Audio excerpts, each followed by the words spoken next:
Good morning, everyone. Welcome to today's hearing. Today we're going to continue hearing evidence from Ms. Barbara Matthews of the TMO. So would you ask Ms. Matthews to come in, please?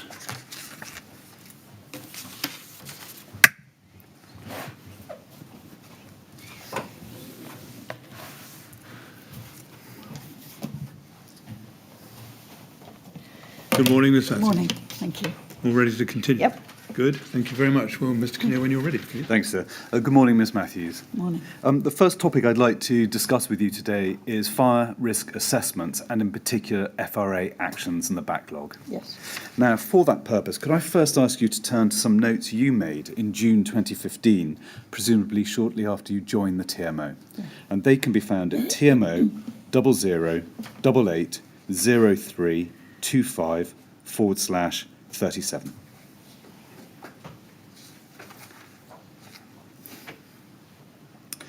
Now, looking at the top left-hand corner of the name, it appears to be, the page, there's the name Sasha and the date 17th of June 2015. Mm-hmm. Presumably Sasha is Sasha Jevons. Yes.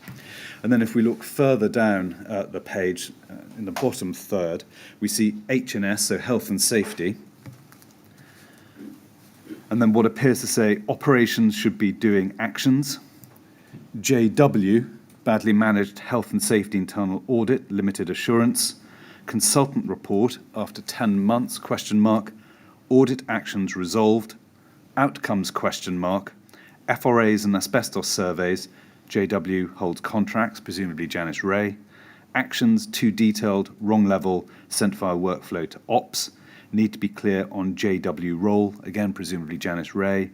Clarity on risk areas to be resolved. Now, first of all, have I deciphered your handwriting correctly there? Yes, I think you have. Sorry, I was just reading the second part. Please do. Yeah. Yeah.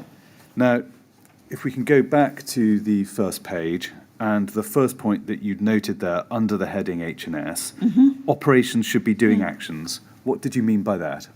It was clear to me there was two things. One, that it appeared that health and safety were being expected to do some of the actions when really they should have been within the operations area. And secondly, that there were a lot of actions still to be done. Thank you. JW badly managed H&S internal audit. What did Sasha Jevons say about that? Can you remember? That will have been how she said it to me. In the it refers to the original internal audit that had limited assurance, which I think was 2013. Yes. And in that, it identified that health and safety, I believe, was badly managed. And also, Sasha didn't feel that Janice had been well managed. And did she give any particular instances of how she felt the health and safety role hadn't been fully or effectively performed? I don't remember. If she had, I probably would have noted them down. And would the same answer apply to the question, what examples did she give of the extent to which Janice Ray had been badly managed? She might well have said something about that because I was already aware from Janice's. I had a discussion with Janice about her views of how she was managed, how she was supported. So she may well have mentioned something about that. But again, I probably would have written that down. Thank you. As well. Was the executive team's view that the limited assurance audit ranking was due in part to Janice Ray's failings? It wasn't about Janice's failings. It was about the management of health and safety, not Janice herself. Now, looking at the next line, consultant report after 10 months, question mark, what was that referring to? Now you've got me there. I don't know. She may have mentioned that there was a consultant's report. I'm sorry, I can't remember what my own notes meant. If you can't remember, Miss Matthews, don't worry. Could it have been Matt Hodgson, do you think, who'd reported in 2013? May have been, but Again, I probably would have, if she'd mentioned the name, I probably would have written that down, but Okay. I'm sorry, I can't remember. Looking slightly further down, actions too detailed, wrong level. What did that refer to? So if we go over the page, you see it second from the top there. Actions, too detailed, wrong level, sent via workflow to ops. That may have been what Sasha said to me about the actions that were sent through the W2 system to the operations team. Okay. Now, if we look at the penultimate note on that page, need to be clear on JW role, clarity on risk areas to be reviewed. Now, breaking that down, was there a concern about the extent of Janice Ray's role? I think the issue was about Janice's health and safety role, rather than Janice being the person who did the actions. It had to be absolutely clear she was there to advise, monitor, progress things, but not actually do the work. So the concern was regarding the breadth of her role? Or the other people's interpretation? I think it was more the other people's interpretation. You mentioned there clarity on risk areas. What risk areas needed clarity?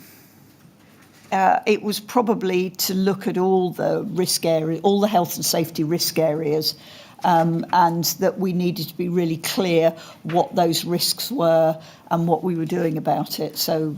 And had Sasha Jevons reported any concerns about a lack of clarity? Is that what prompted the note? It might well have been, yes. Can you remember any particular examples? I can't. Again, I think if there were examples, she probably would. I would have noted that down because it would give me a steer as to where to start. Now, when you started at the TMO in June 2015, there was a health and safety committee and there was also an operational health and safety committee. Is that right? That was correct. And we can see that you merged the two committees into one. Is that right? Yes.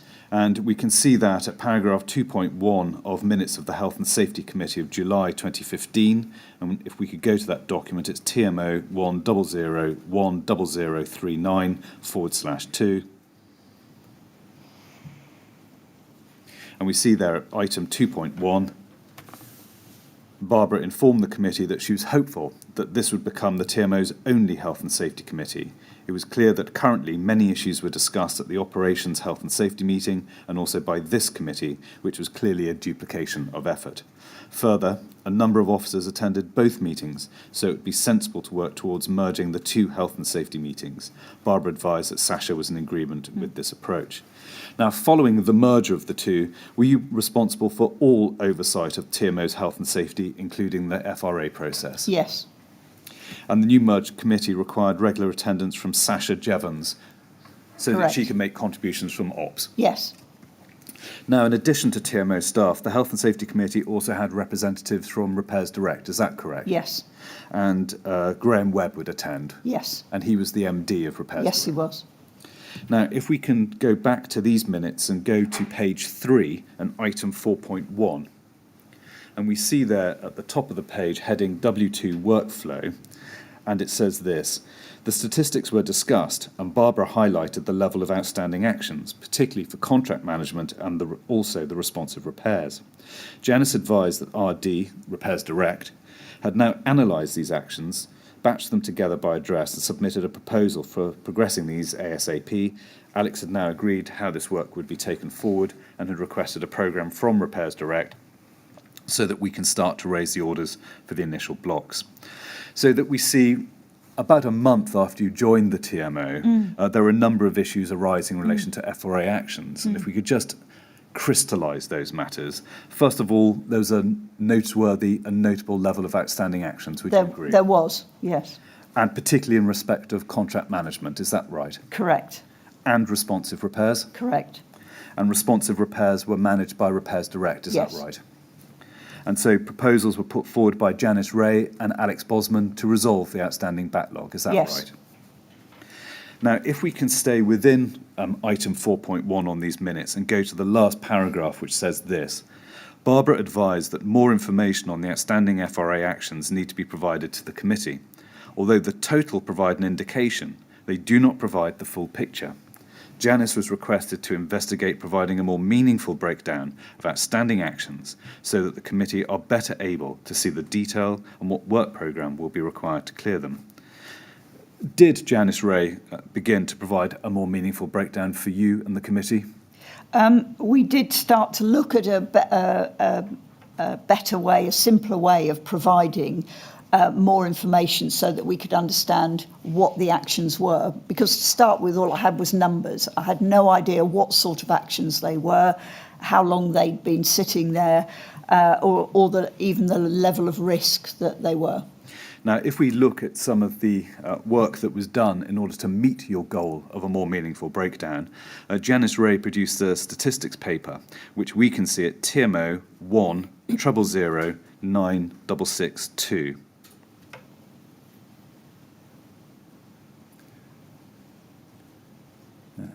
It's short and sweet on that page, and we can see that the numbers of fully completed actions are at 941, partially completed 95, and outstanding 814. Was it that figure of 814 that you considered to be too high? Plus the 95 partially completed, because obviously they weren't completed, but yes, I thought it was far too high. That observation raises the question, what would you consider to be an acceptable level of FRA outstanding actions? That's a difficult one to answer, because obviously FRA programmes assessments were continuing all the time, and with each assessment actions were being raised.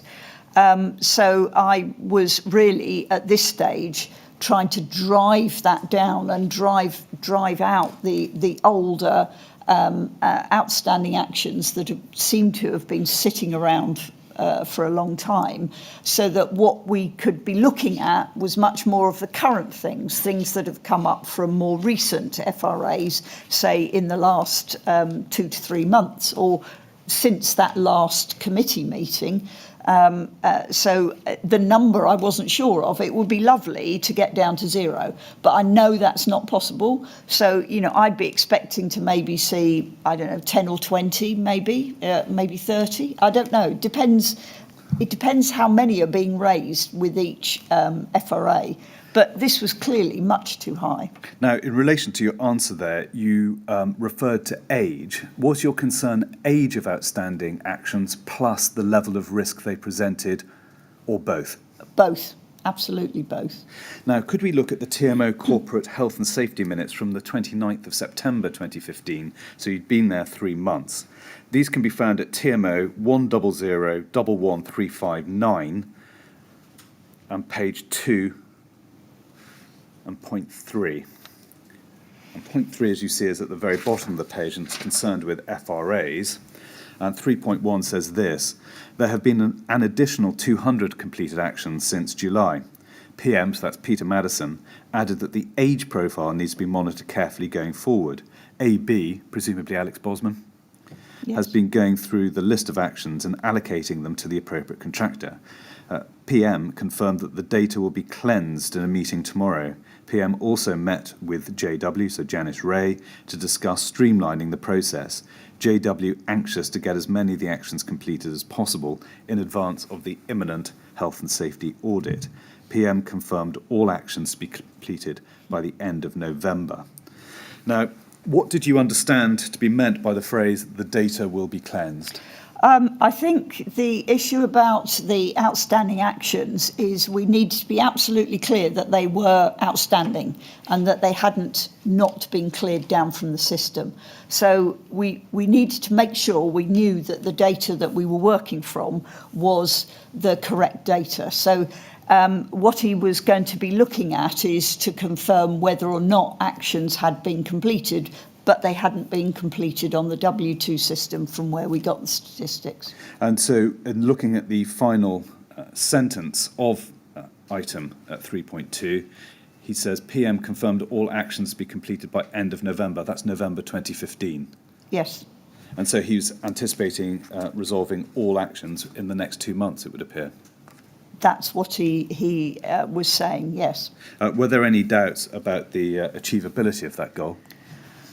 I was being advised that he was able to complete it. There were a number of things going on in the contracts management team where they were putting in place a facilities management contract. So my understanding was that between that and this piece of work, Peter was saying he'd be able to complete them by then. Thank you. Can we look at TMO 1001066?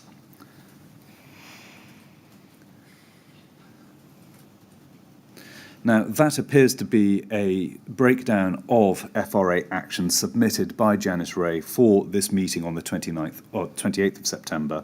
Is that a fair assumption for me to make? Yes. Now, can we turn to page 3 of this breakdown?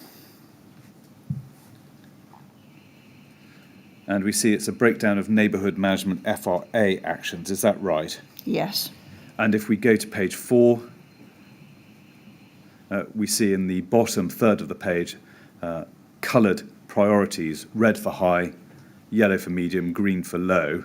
Was that the risk profile of the outstanding actions? That was of the outstanding actions allocated to the contract management team, because we were focusing there on the volume of actions outstanding. And is it a statement of the obvious that it was critical for the TMO to know the number of outstanding high-risk actions? It was, yes. And it was therefore presumably critical for the Health and Safety Committee meetings to monitor the extent to which high-risk, old outstanding actions were being driven down. Yes. Thank you. Now, can we look at the statistics breakdown for the November 2015 Health and Safety Committee meeting, so 2 months after this one, and they can be found at TMO 1001191.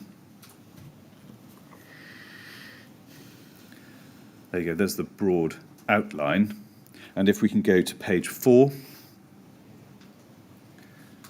and again we can see the breakdown by priority, is that right? Yes.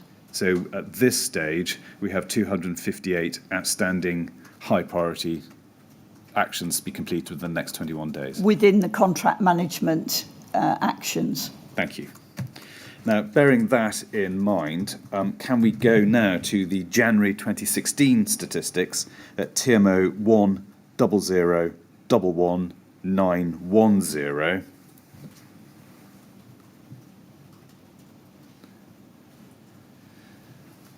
Now we have there the now familiar overview. Can we turn over the page? And we see there the age profile of the outstanding actions. But would you agree the priority ranking has not been included there? You're right. I think it was missed off by mistake. There's a lot of work goes into producing this information, and Janice, who creates this from the system, it's not easy to get off, or it wasn't easy to get off the W2 system, which was quite an aged system. So I suspect it fell off by mistake. Given the information regarding priority was critical, Yes. you were missing some vital information at the January meeting. Would you agree? We were, yes. Now, information regarding priority rankings is not provided on any future breakdown. Didn't that impede the committee's capacity to monitor the effectiveness of the arrangements to drive down the number of outstanding actions? Well, you're right in terms of knowing whether we were driving down high risk or medium risk or low risk. But what we also needed to do was actually complete the actions and not have them slipping from 1 month to 2 months to 6 months to 12 months, because that was also a concern. So don't slip backwards, but you're right, we should have been also having the information on the high, medium and low. Is it fair to say, therefore, that from January 2016 onwards, your focus was on driving down the overall number rather than taking a more calibrated approach by focusing on risk profile of those outstanding actions as well? You're right, I was, because there was still so many that were over 6 months old. You can just see from there how many are sitting there in the over 6 months and even in the over 12 months, which I really couldn't understand. Now, just following on from that, when Janice Ray was asked in evidence whether she needed help in providing these breakdowns and doing the analysis to assist you and your committee, she said this, and I paraphrase only slightly: I could have always used more resource. It was pretty obvious that I could have always used more resource, but that wasn't going to be made available. That wasn't available, so I had to work within the constraints of what I had, and I reprioritised and always tried to make sure that I identified the highest priority things.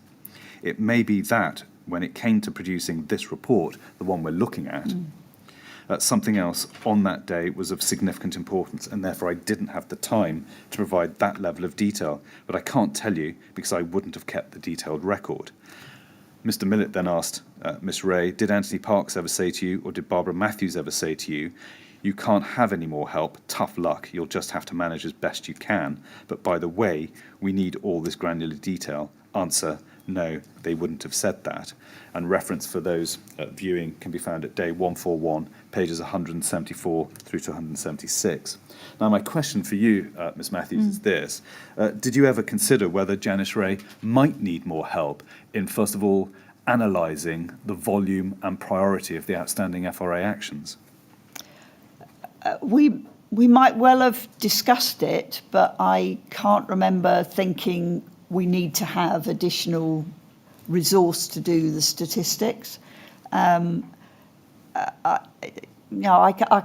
can't remember having that conversation with Janice. I was aware that it was a lot of work, but she didn't make it clear that she needed the help to do the statistics, and I'm not sure where I would have got that resource. We're here. Sorry, can I just interrupt a minute? As you've said in response to an earlier question, and as we can see from this document, the document doesn't show breakdown by priorities. Yeah. And I think you agree that none of these documents of this kind show breakdown by priorities. Did you never raise with Janice Ray the question, well, did you not ask her whether she could provide information about priorities in these documents? We did talk about it because this information comes from the more detailed documents, which I believe you've actually looked at. So the information was there, and Janice and I would look at that document with those high, medium priorities in the detail. What we didn't discuss is what resource we needed, and the fact that we needed to provide that high, medium and low information to all the committee meetings. Well, all right, I understand that, but I mean, it looks to me at the moment as though there's an organisational shortcoming here, in the sense that none of these documents contains information about the priorities. So it's not just a case of not doing it on one occasion. There's a systematic failure to provide it, which is what led me to ask the question whether you had instructed Janice, if you like, to include in these documents information about the priorities, which might have led to her saying, I haven't got time to do it. Yes. Can you help on that? Yes, we would have had that conversation about providing it because we had provided it previously. But I can't say whether I said we need to have it now at every meeting. As I say, because one of the things I was concentrating on was clearing the backlog. And actually anything that's getting old must be becoming a higher risk anyway, because it's been sitting there for a while. And probably some of the more newer ones are repeating some of the ones that have been sitting there for a number of months. So if you like, I was actually saying we must clear these because they must have become higher priorities now than perhaps when they were originally stated. Right. Yes, all right. Thank you very much. Yes. Following on from that, we're 6 months into your tenure, or thereabouts, at this stage in January 2016. There is still a continuing issue regarding outstanding actions arising out of FRAs.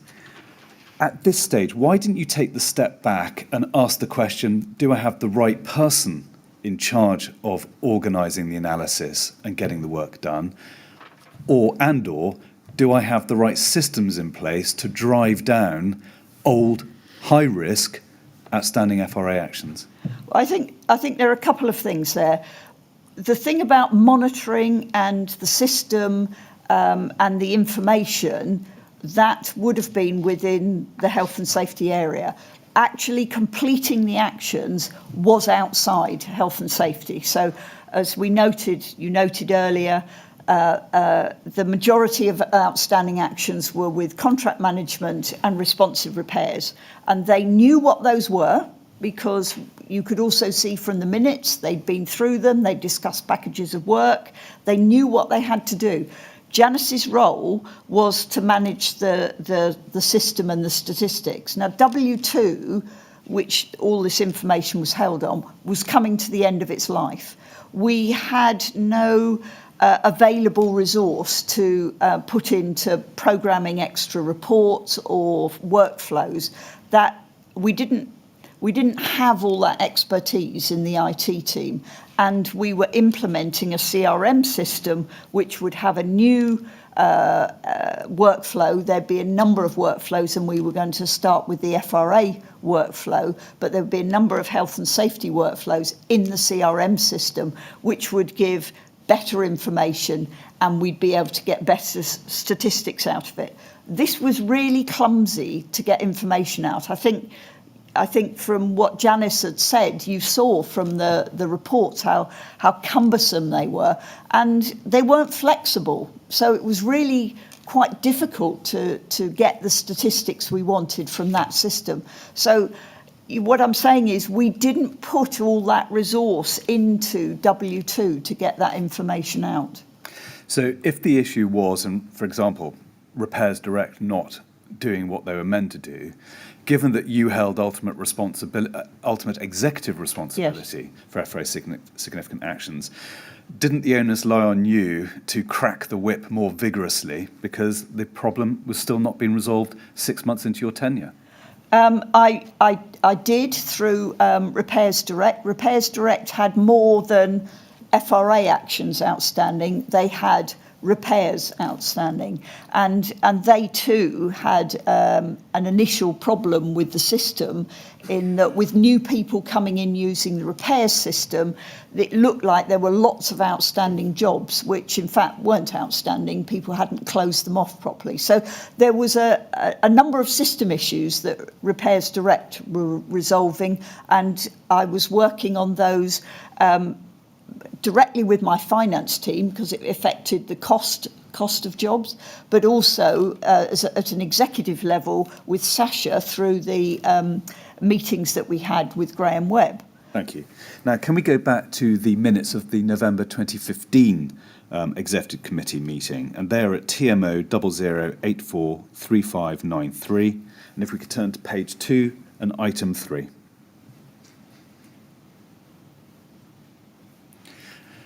Now, November 2015, it is, in broad terms, 11 days after the Adair Tower fire, and we have here an item entitled Adair Tower Responses. Now, we'll come back to that incident in due course, but if we can look at the penultimate paragraph of page 2 of these minutes, which starts, Sasha noted. There we go.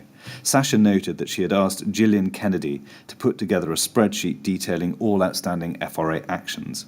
There was a health and safety audit in early December, and Sasha and Barbara are working together to clear the backlog of actions so that we can be compliant.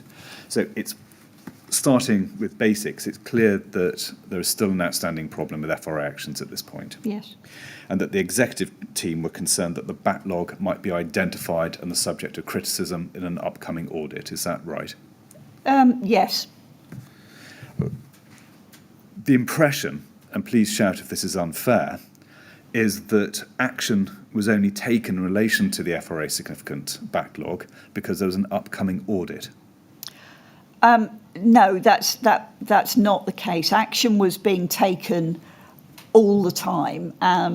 And what Sasha is doing here, she was almost as frustrated that she wasn't able to see these things completed as I was, even though they were within her own area. And Gillian Kennedy, I seem to remember, was an interim who was able to spend more time probably looking at the data on all the FRA actions to see whether we had cleared any, and again they hadn't been cleared down correctly, or whether there were things that could be put in place to make that happen. Obviously, with a health and safety audit coming up, it's a bit of a sort of kick up the backside that says we need to just get on and do it. I mean, as I've said all along, I felt we needed to get on and do it regardless of an audit, and that's what I was trying to stress at every single Health and Safety Committee meeting. Thank you. If we can go to the minutes of the Health and Safety Committee on the Safety Committee meeting on the 24th of November 2015 at TMO 100111821. And if we look at item 2.3, it's at the bottom part of that first page, and we can see that Peter Madison amended the previous minutes to say that all backlog actions would be completed by the end of November 2015. Would you agree? Yes. And if we turn to page 4 in these minutes to item 4.1, we can see an update has been provided which states that progress has been made with reducing the volume of outstanding FRA actions. Repairs Direct and Contract Management are confident that significant further progress will be made in advance of the auditor's imminent visit. Again, it backs up your point that the audit had provided a focus. I think it had, yes. Now, if we can turn to item 4.3, BM, that's you, advise that going forward it may be useful for the committee to review significant findings and action plans for FRAs received since the previous meeting. These could be circulated in advance of meeting. The FRA action plans are not circulated at present unless specifically requested, but it would be useful for all members to be aware of the issues being raised. JW advised that currently there are approximately 15 to 20 FRAs completed each month. And if we could look at 4.4, SJ, so that's Sasha Jevons, suggested reviewing key themes in the action plans and bringing those issues to the committee as opposed to all the action plans. JW noted this suggestion and will do so for the next meeting. Now, flowing really from the answer you have previously given, the strong impression that arises is that you were concerned to ensure the committee had a constant and informed awareness of the scale and nature of the FRA's significant outstanding action problem. Absolutely, yes. And had you felt that was missing hitherto? Yes, I did. I did feel it was sort of hidden a bit in the statistics, as we've said.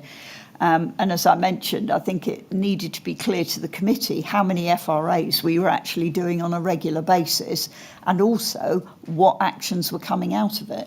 Now, can we turn to the minutes of the next meeting, which can be found on the 19th, which was held rather on the 19th of January 2016. The minutes are at 100-12174.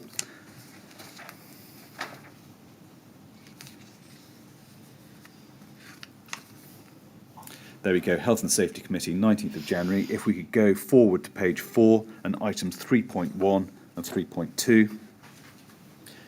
W2 workflow FRA actions there set up at the top of the page. And item 3.1 says JW and BM, so Janice and yourself respectively, highlighted the main points of the FRA summaries. In particular, it was emphasised that significant progress had been made with completing the backlog of outstanding actions by Contract Management and by Repairs Direct. PM, Peter Madison, asked for a copy of the detail behind this report. PM noted that the system should be more robust to ensure actions are escalated if they are out of time or allocated to staff who are no longer with the organisation. GW, Graham Webb, advised the process will be reviewed to avoid outstanding historic actions. Now, the report had been prepared for this particular meeting. Was that a report of the key summaries from the FRA as had been recommended by Sasha Jevons? Yes. Peter Madison suggested a, quotes, more robust, close quotes, system of escalation, including where actions are allocated to a member of staff who had left the TMO. Was that a particular problem allocation of tasks to staff who had in fact left? I think what we found when we went through the summary is that there were initials of people who were no longer with the organisation, and Janice needed to go through and reallocate those. Those actions were already within, or should have been within, a work programme somewhere along the process, depending on what it was. I mean, it might have been actually a repair that had the person who raised it, the actual repair was no longer with us, but the repair would be in the system. But it was quite right that we needed to tidy it up and make sure it had the correctly allocated staff member. Thank you. Now, can we go to the next executive team minutes from the 27th of January 2016 meeting? They can be found at TMO 008527776. And if we go to item 3, which is halfway down the first page, which considers the enforcement notice which had been served the previous December in relation to Adair Tower. Could we look at the final paragraph under item 3 on the second page? And you say there, and I quote, Barbara advised that we are now getting up to date on FRA outstanding actions. Now, can you remember whether anyone, and I'm thinking in particular of Mr. Black, asked for more detail on the outstanding FRA actions at that point? I don't remember him asking, but obviously, I mean, that minute is just one line. We would have had a discussion about why I was feeling that we were getting up to date, because what we were doing was clearing some of the actions, but we weren't up to date. But the point being is we were getting there. People were taking the responsibility now, or I felt, to do the actions and get on and do it. So there was more focus on it now, and that was the discussion that we would have had. And was there any discussion that you can remember, or were you questioned on how much progress had been made reducing the number of high priority old outstanding actions? I don't remember how much detail we went into at that meeting. Now, can we turn, bearing in mind that last observation, can now go to the next Health and Safety Committee meeting on the 12th of April 2016, so roughly 3 months after this one. The minutes are at TMO 100136060. And can we turn to paragraph 4.1, which can be found at page 3. And we see there under the heading W2 Workflow FRA Actions, the following is minuted. JW welcomed the significant drop in the number of outstanding actions for both FRAs and health and safety actions. BM acknowledged the progress made and advised that the Chief Executive remained anxious that all actions older than 6 months should be completed as a matter of urgency. ABOS, so Alex Bosman presumably, added that his team currently has a further 50 plus actions which have been confirmed as complete and will be fully completed on W2 ASAP.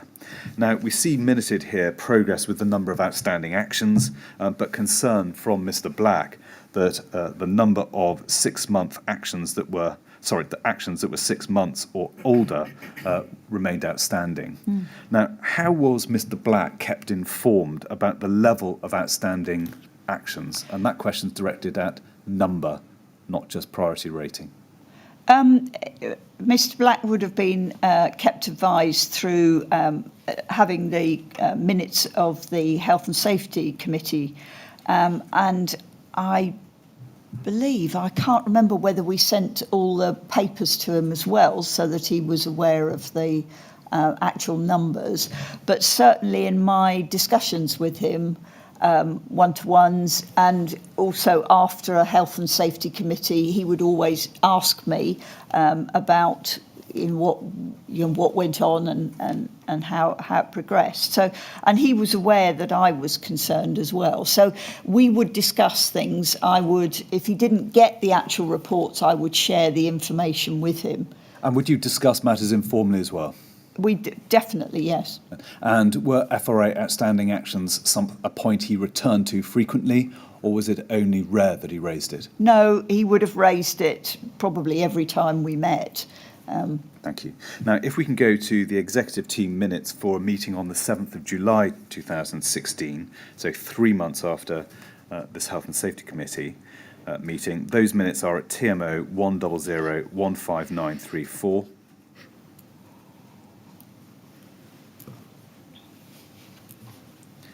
And if we can also look at the 13th of July executive team minutes, which are at TMO 0089434.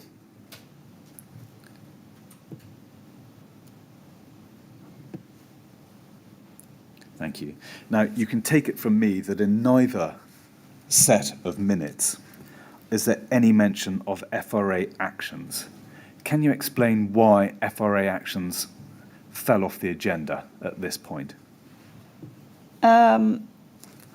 I don't know. I'm surprised because Because the battle's ongoing, it has not been won. Although there were confident sounds being made by you at the April meeting. Can you remember now why it did drop off the radar in July 2016? I can't. Can we next go to the minutes, therefore, on the 19th of January 2017, which can be found at TMO 1001620. So that's the Health and Safety Committee meeting. And if we can go to page 2 and item 4.1, which concerns FRA actions. And so we see, in broad terms, 6 months after FRA actions appears to have dropped off minutes, it comes up again. And what is minuted as being said by you here is this: BM raised concern that there were a very large number of actions outstanding that are over 12 months. At the next meeting, each of the teams with outstanding actions will need to explain their action plan to clear these down. Now, at this point, you've been in post for 18 months. The problem regarding FRA significant actions being outstanding is now chronic and apparently systemic.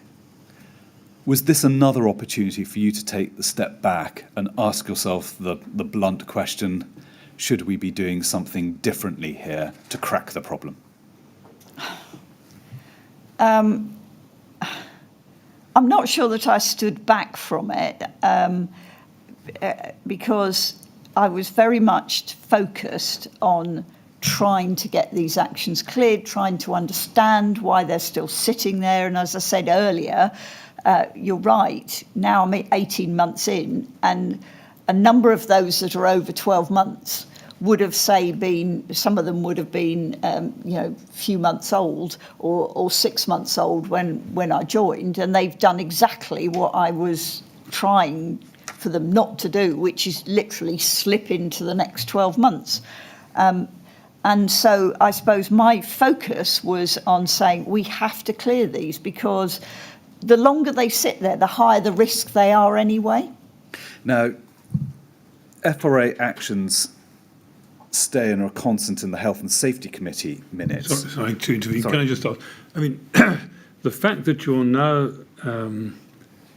drawing attention to the fact that a large number of actions are outstanding for over 12 months suggests that there may have been a systemic problem in that you were never keeping up to speed with the FRA actions required. Is that how it struck you? I think you're absolutely right. And it's a bit like, I see it in finance terms, like age debt. If you don't chase, you can chase the old debt, but you have to chase the current debt as well. Otherwise, it just slips into old debt. And I think that was what was happening here, that things were just coming up and then slipping all the time. And therefore, they were becoming over 6 months, over 12 months.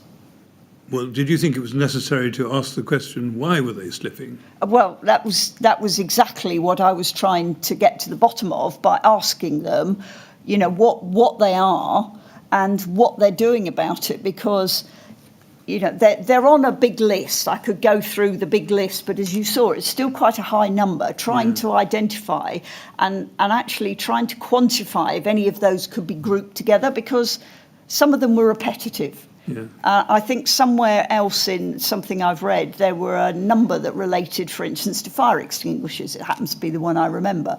And that was waiting for the new contract to come in place and then to get into a position where they knew where all the extinguishers were and go round and service them or remove them or whatever it was they needed to do, rather than every time Carl went round and he found a fire extinguisher that was out of date and it went on an FRA. And there were, I don't know, a couple of hundred of those. And I didn't know whether they were repetitive, because I wasn't going and checking, oh yes, that's the same one as that. All I knew is there's another fire extinguisher. The list was huge and in detail quite difficult to manage. But what this suggests is that someone, perhaps you, should have been asking the question every time something slipped from 3 months to the 6 month group, why had it not been completed within the 3 months? And was that something that you did? I probably should have been, and I would have been raising the fact that we are seeing them slip, because as you notice, in each of the reports, the figures show the current month and in brackets the previous reporting, so that you could see how things had moved. And some things would move positively, so you'd actually clear it and that was fine. And then you'd see other areas where it had moved negatively. And yes, we did talk about that. This is the action that I asked eventually to say, look, you're quite right. I've now been here 18 months and I'm still seeing this. I need to know what you're doing about it, because at the meetings, trying to get people to say we're doing this, that and the other, and then to see it happen, get them to write it down saying, I am going to do this by this date. It was a bit like PM saying you'd get them all cleared by November, which would have been great. But of course, as you saw, that didn't happen. Ms. Matthews, if we can... Sorry, Right, thank you very much. Yes, sorry. Danger of open questions. Sorry. But looking at this minute here in item 4.1, you raised the concern the large number of actions outstanding that are over 12 months. So it appears that the 6 month plus time bracket had been extended to 12 months. Is that right? Well, only because it wasn't... Only because the age of outstanding actions. Yeah. Now, was that delay, if I can phrase it that way, was that delay reported back to Robert Black? Certainly, I would have spoken to Robert Black about as you can probably hear, my frustration about not getting them done, and the fact that we had significant numbers still, quite old actions to be cleared. Now, your frustrations are stark and obvious to us here today, which sort of begs the question again, why had FRA actions dropped off the radar of the executive team agenda? I think that the other thing I would say is the minutes of the Health and Safety Committee went to the executive with Janice's key highlights on the front. It's not quite the same, though, as No. FRA significant actions being an item agenda for the executive team. No, you're right, it isn't quite the same. Now, can we look at the next meeting minutes on the 16th of March 2017, which can be found at TMO 100-16741/4, and I'm concerned with item 3. And we see there under the heading FRAs, 3.1, JW noted that Simon Hefferan, contract manager, had been really helpful in terms of closing down both historical and current FRA actions. There's been increased focus on clearing the backlog as well as keeping current records up to date, and this was reflected in the statistics. 3.2, BM thanked teams for the explanation of their outstanding actions and emphasised the need for all to continue prioritising and completing these and to prevent further actions falling into the 12 plus months category. Now, it seems there that your cracking of the whip had some success. Is that a fair summary? It was starting to have some success, the fact that, we were clearing backlog. Now, mindful of your evidence there that you were starting to clear. In your first witness statement at paragraph 35, you described it as a mass clearing of actions. That seems a bit of an exaggeration, looking at what had been recorded contemporaneously, Ms Matthews. Yes, okay, maybe that's it. But bearing in mind where we had come from, it did feel like a mass were now being cleared. The fact that Janice and Simon had gone through together and actually were able to clear a significant amount of actions. Now, can we go to a paper that was prepared by Janice Ray for a health and safety meeting that took place on the 13th of June 2017? That can be found at TMO 00842218. And it gave an update as to current progress with completion of actions. Now, there we go. If we can look at page 1 and the very bottom row, which deals with totals, we see the total of outstanding actions there is 142. Yes.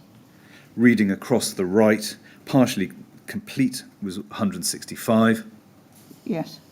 And so the combined total of incomplete actions was 307. That's to say 142 plus 165. Yes.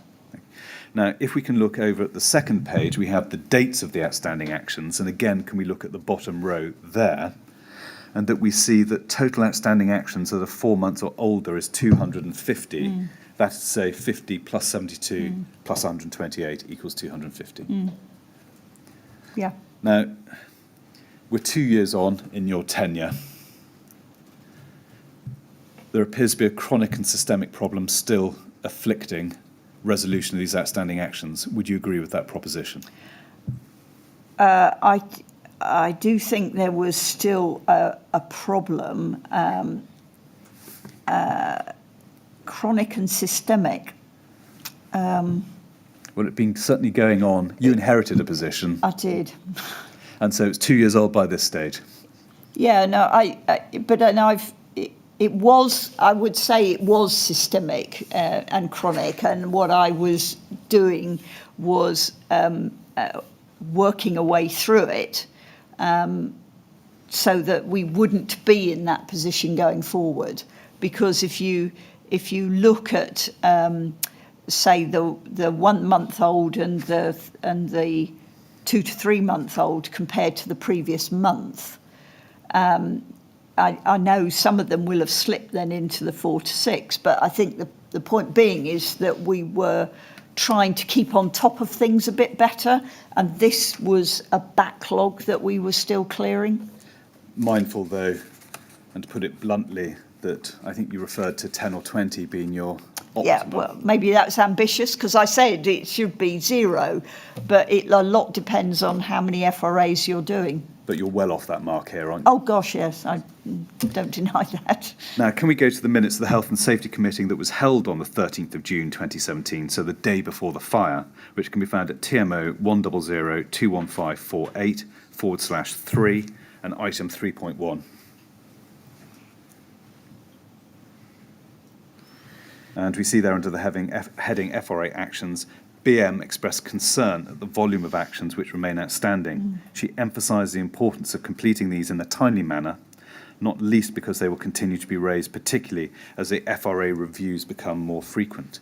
Now, given that closing FRA actions was a problem when you joined, again, I put it to you that this was an unresolved problem by the time of the day before the fire. It was an unresolved problem, yes. Now, in the run-up, you'd asked for information before meetings sometime previously. Had you, before this meeting, raised your concerns with Mr. Black as to the continuing nature of the FRA significant actions problem? I'm sure I would have done in our one-to-one meetings. You're sure you would have done, did you?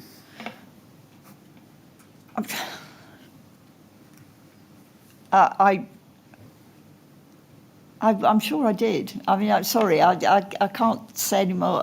Did I? Yeah, maybe. I don't know whether I did or not. Say. I can't say for sure. Put differently, by June 2017, was the long-standing nature and the number of outstanding FRA actions, did that remain a subject for discussion at the weekly executive team meetings? It may not have been on the agenda as a specific item. Sasha, Yvonne and I used to have discussions about a number of operational things, sort of outside the executive committee, and that was definitely one on the agenda with Sasha and myself. Thank you. Now can I turn to a separate topic, was the RBKC audit in 2015-2016. Now you mentioned this in your second witness statement, and the reference is paragraph 79, TMO 00873-380/22. We don't need to go to it, but the TMO received a substantial assurance rating, Yes. the highest available under the RBKC audit ranks. Now, can we look at the audit, which was dated March 2016, and what it says about the FRA system? Now, that can be found at TMO 1002404/6. And if we can look at the last bullet point in particular. And it says there, at the very bottom of the page, the fire risk assessments are carried out by a third-party specialist consultant, and the FRA reviews are undertaken by the TMO Assistant Safety Advisor during routine inspections of properties to ensure that any insignificant actions and action plan items identified by the FRA are progressed in a timely manner as per their stated priority. Checks on Keystone for 10 estates confirmed these were up to date and all fire equipment had been inspected within the past 12-month period. Who was primarily responsible for providing the auditor with information regarding health and safety and fire safety performance in particular? In relation to this particular audit and what Yes. he's referencing here, what he's referencing here is the inspection of equipment at various estates, and that information would have been held on our Keystone asset management system. And so I believe John Borrow would have been the gentleman responsible for providing the confirmation that those inspections had taken place. Now, it's asserted there that any significant findings and action plans identified by the FRA are progressed in a timely manner as per their stated priority. Do you agree that's what's said? That's what it says. From where would the auditor have obtained the information to make that statement? I think you'll see it says the inspections of properties to ensure that any significant findings identified by the are progressed in a timely manner. He's saying the inspections that we do, not identified by. Sorry, So can I go back to the beginning of the sentence? please do. You refresh your memory and It's think just- about what I've asked and then answer. Well, you'd like to see the bottom of the previous page. The bottom of the wouldn't you? previous Yeah. page, so that it's the beginning of the sentence. Sorry, just to remind myself. Right. All right.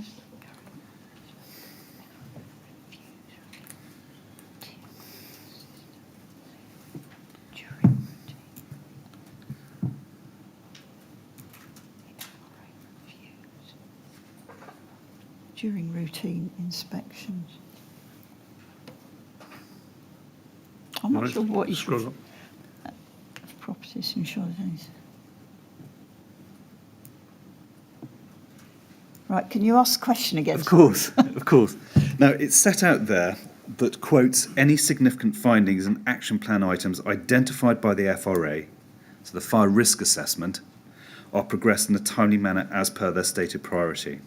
Now, I don't want to be too loyally about that, but that element of the sentence appears to be different to the routine inspections point. Now, is that how you read it? It does, because he's actually talking about the inspections of properties. Because the reason that I understand what the checks that he did were, and he was checking that that fire equipment or fire systems had been inspected, which is what he's saying, how he's saying he checked that the the item that he said happens is true, but I'm not sure he's written properly what he actually meant. Now that I must have read it. I know I read it at the time. Ms Matthews, it may be that this document doesn't bear too close textual analysis, Yeah. but my question was, do you know where he would have got the information that, to quote, significant findings and action plan items identified by the FRA are progressed in a timely manner? But the only place he would have got that, stated the way you've stated it, would have been from the information held in W2, and to follow through the original finding as it's been put on, and to see the actions that are cleared. But I'm not sure whether he's referring to that there. Sorry, I'm Don't worry. I think that might be a limit to how far we can take that particular matter.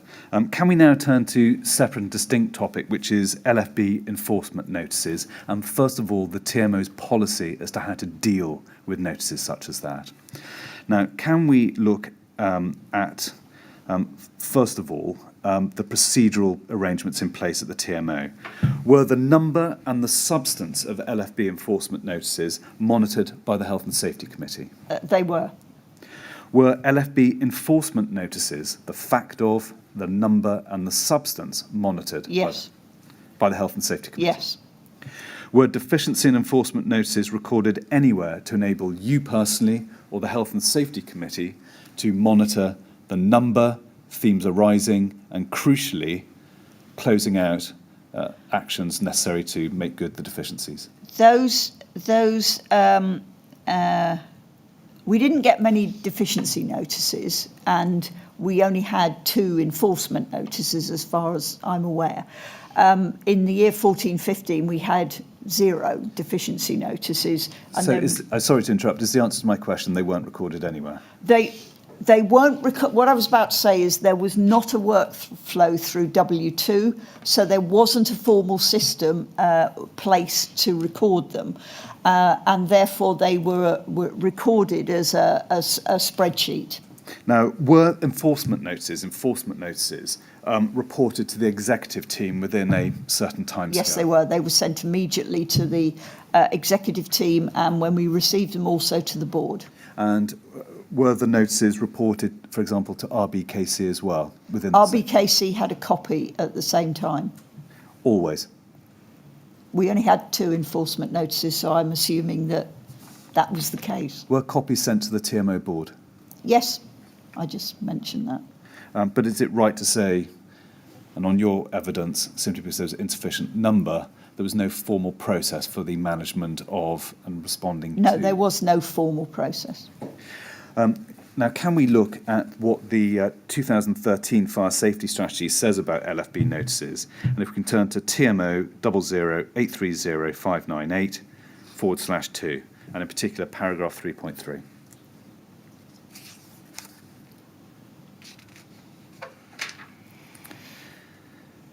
Now, I'll just let you read that to yourself rather than inflicting my voice on anyone any further.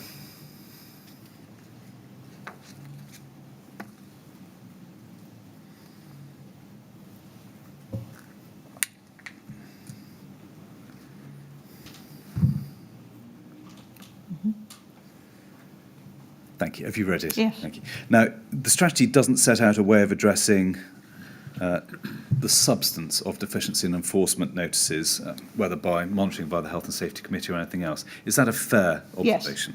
Yes.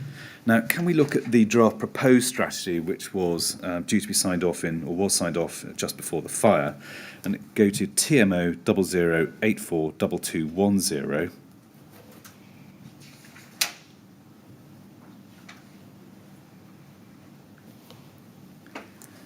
Now, you can take it from me that this document contains no provision for arrangements for addressing the contents of deficiency or enforcement notices either.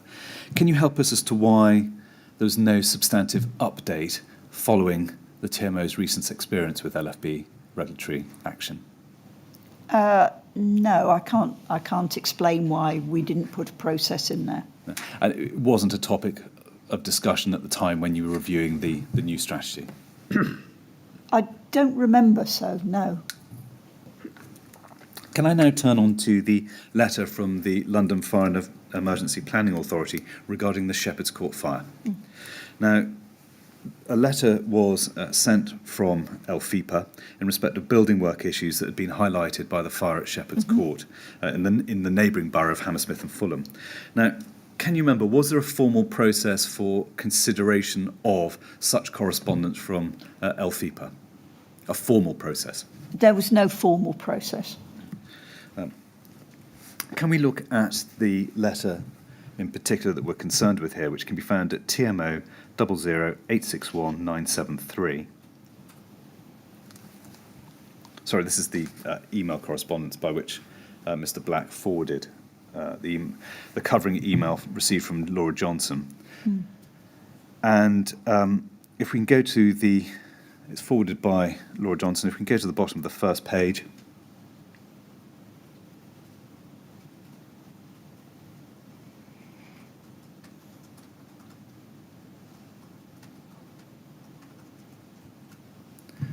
So just whilst we're waiting, what Mr. Black had said, I will review with Janice and come back to you so we can clarify the position. Janice Ray is then copied and sends the letter from the LFB to you and others. Now you respond in a separate email at page 2, and if we can go to that, and we see your email there on the 20th of April sent at 10:09, and it's solely sent to Janice. Janice, thanks for sending this on. Do you know which of our buildings has the type of infill panels, etc., that are referred to in the letter? I also assume the cladding recently installed at Grenfell would be compliant. Now, if we can go to RBK 0001726.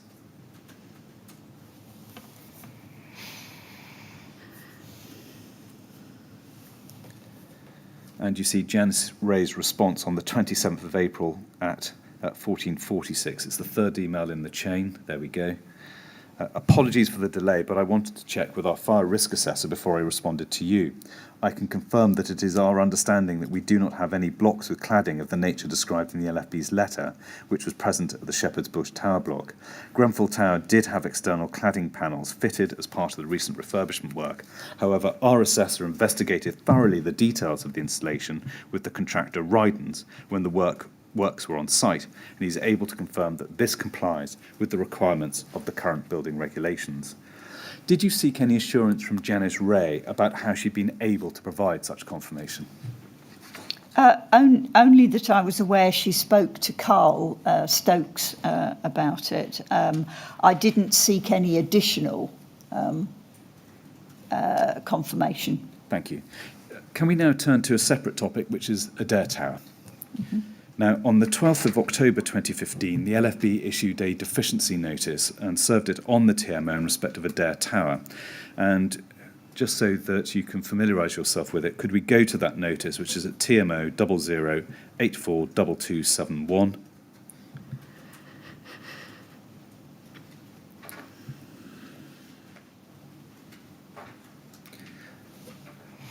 Addressed to Janice at the TMO, Janice Ray at the TMO, and if we go on to the third page, we can see the first of two sheets which set out the deficiencies and areas of concern which the LFB had identified, and we just go on to the next page after that.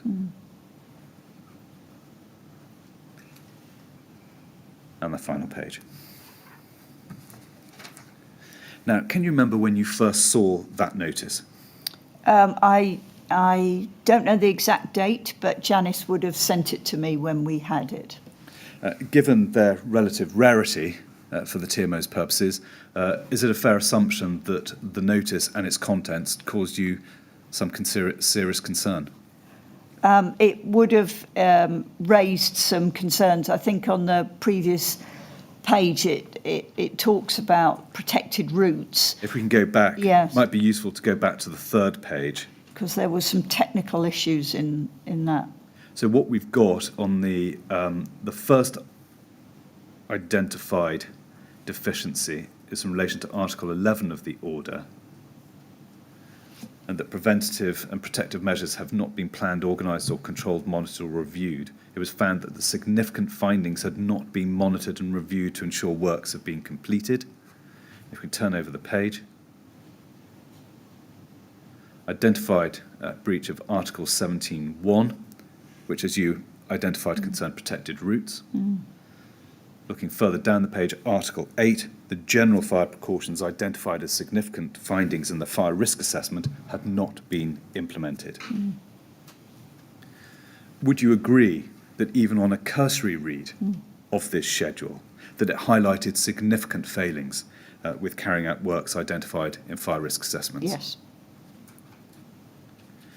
Who did you inform that the notice had been received and its substance? I'm thinking of the board, RBKC, or anyone else.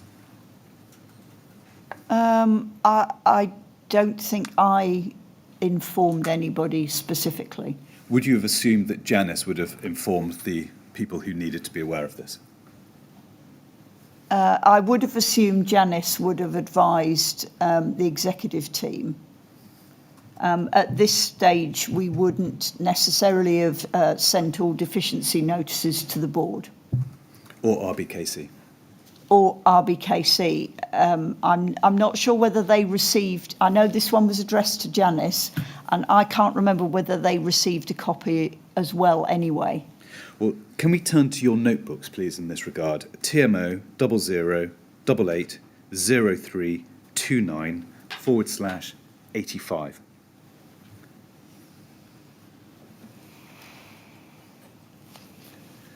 Now, these are your handwritten notes of a team meeting on the 13th of October 2015, so the day after the notice of deficiency was issued. And we can say from the very top left-hand corner that the attendees included RB Robert Black. No, that's not Robert Black. Who is there? That's Rupert Bowler. Rupert Bowler. And we see there JW. Yes. That's presumably Janice Ray. Yes. And your notes regarding this meeting stay on this page and then go over to page 86. Can we look at item 6, which is the manager's update, which is on this page?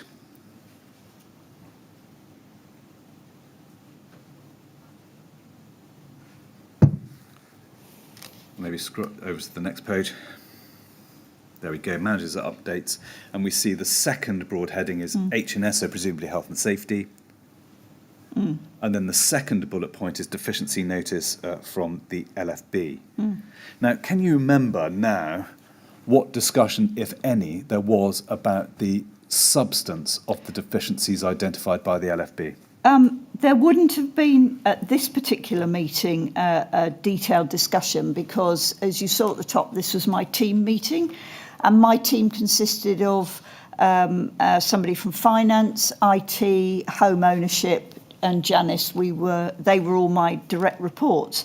And this update was really for their colleagues to advise each other on the things that were occurring in their areas. So there wouldn't have been a detailed discussion. Janice would have advised we'd had a deficiency notice because I know that various of the team members, particularly Dan Wood, who was in charge of home ownership, he would have been interested to understand what was in there, but we wouldn't have had a discussion about Thank you. The detail. Thank you. Can we now turn to TMO 00866480? And this is an email chain in which Robert Black emails board members about the Adair Tower fire.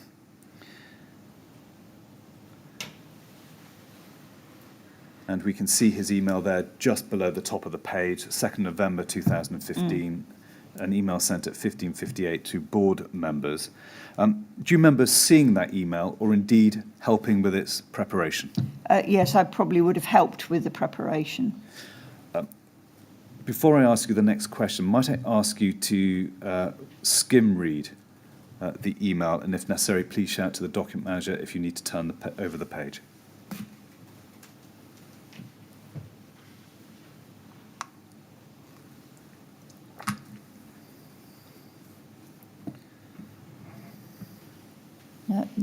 Next page, please.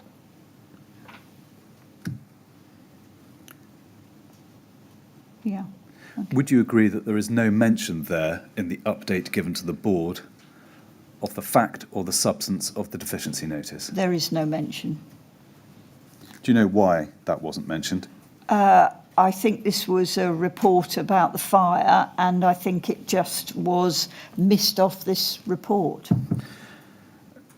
The fact and the substance of the deficiency notice was relevant, wasn't it? Not least as an aspect of corporate risk, bearing in mind the corporate risk map that we discussed yesterday. Correct. And it ought to have been mentioned in this email to the board, shouldn't it? It should have been. Can you therefore help us as to when the board were first informed about the fact and substance of the Adair Tower deficiency notice?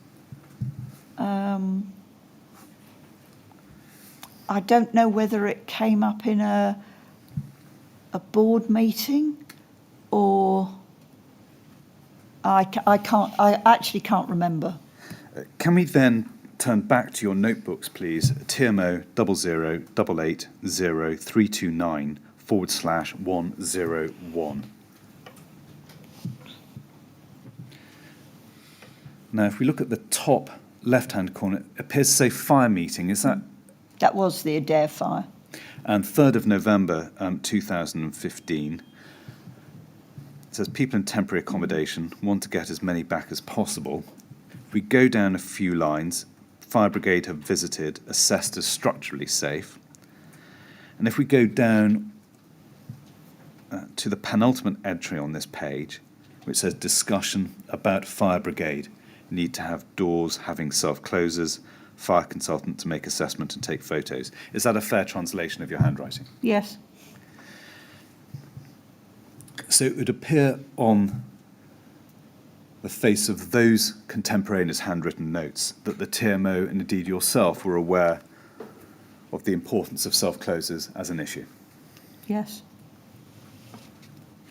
Now, who was at this meeting on the 3rd of November 2015? I don't know. I hadn't written that at the top. I think probably the executive team. So would Mr. Black have attended? Yes. Can we now turn to a separate and distinct chain of email correspondence which can be found at TMO 008691846/6? Mr. Kinnear, are we going to a new topic? We probably are, sir, so this may be the appropriate time. All right, well, I think if we are going to a new topic, it is an appropriate time. I think it's time we had a little break, Miss Lathies. Okay. And we're going to take a break now. We'll come back at 25 to 12, please. And Thank again, you. don't speak to anyone about your evidence or anything relating to it while you're away. All right? Okay, Thank thank you very you. much.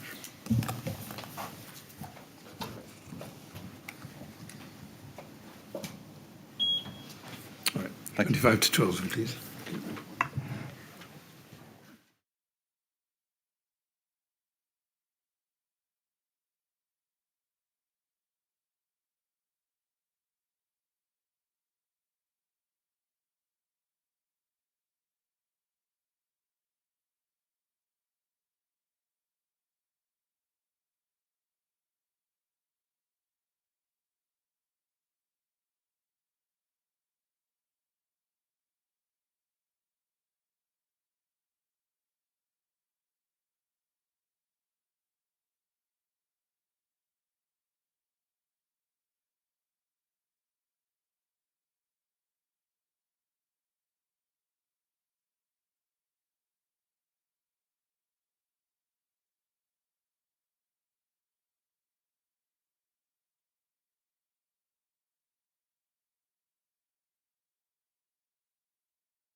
Would you ask Ms Matthews to come back in, please?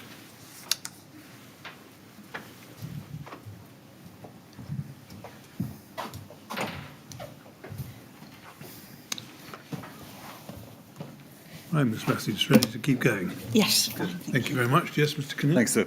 We were discussing Adair Tower, the fire, Yes. and its aftermath. Now, can you look next, please, at a chain of email correspondence, TMO 008691844/6. Thank you. And this is an email from Janice Ray to Rebecca Burton, the local LFB fire safety team leader, sent on the 22nd of October 2015. Now, in respect of further potential deficiency notices for fire-rated flat doors missing self-closers. The chain continues on the 4th of November 2015, which can be found at page 3, where Rebecca Burton, we can see there, an email sent at 12:12, asked Janice Ray for some detail on Adair Tower. Janice Ray forwards that email on for assistance with a response to Miss Burton, and you're copied in to that email, and we can see that at the bottom of page 2. Do you remember reading that chain of email? Yes, I do. Was that the first time that you'd become aware that there may be 5 more deficiency notices in the pipeline, partly to do with self-closing devices? Five more. I mean, it would have been the first time I was aware. Thank you. Now, given your executive responsibility for health and safety, what measures did you take, or what advice did you give, first of all, to the board regarding the prospect of further deficiency notices?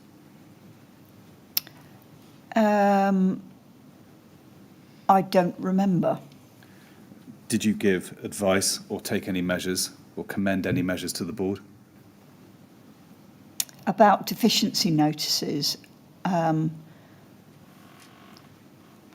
don't actually remember what went to the board about deficiency notices at this time. So I can't remember that bit. Did you have any discussion with Janice Ray about how best to respond to the prospect of further regulatory action from the LFB? We obviously talked about the possibility of getting further action, and obviously we would need to wait to see what that action was before we could, to see what that notice said before we could take any action. Now, staying on this page, you'll see immediately above Janice Ray's email to you all is a response from Peter Madison. And you'll see in the second paragraph, he says, on the scaffold, we need to remind the brigade that they carried out an inspection of the block recently and did not pick this up as an issue.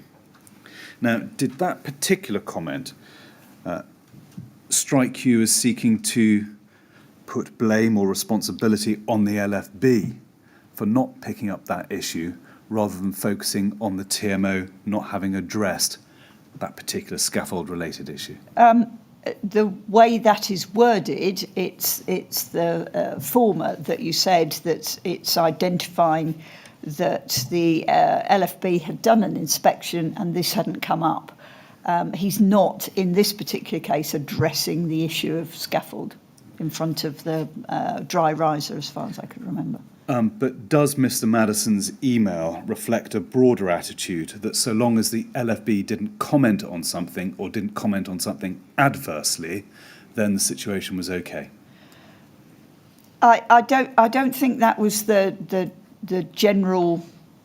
I don't think that's what that is aimed at there. I think it's a specific comment about this particular issue. Can we turn on to the fire risk assessment and action plan that Carl Stokes was then instructed to prepare following the fire? And if we can go to the record of significant findings and action plan dated the 11th of November 2015, which can be found at TMO 008404666.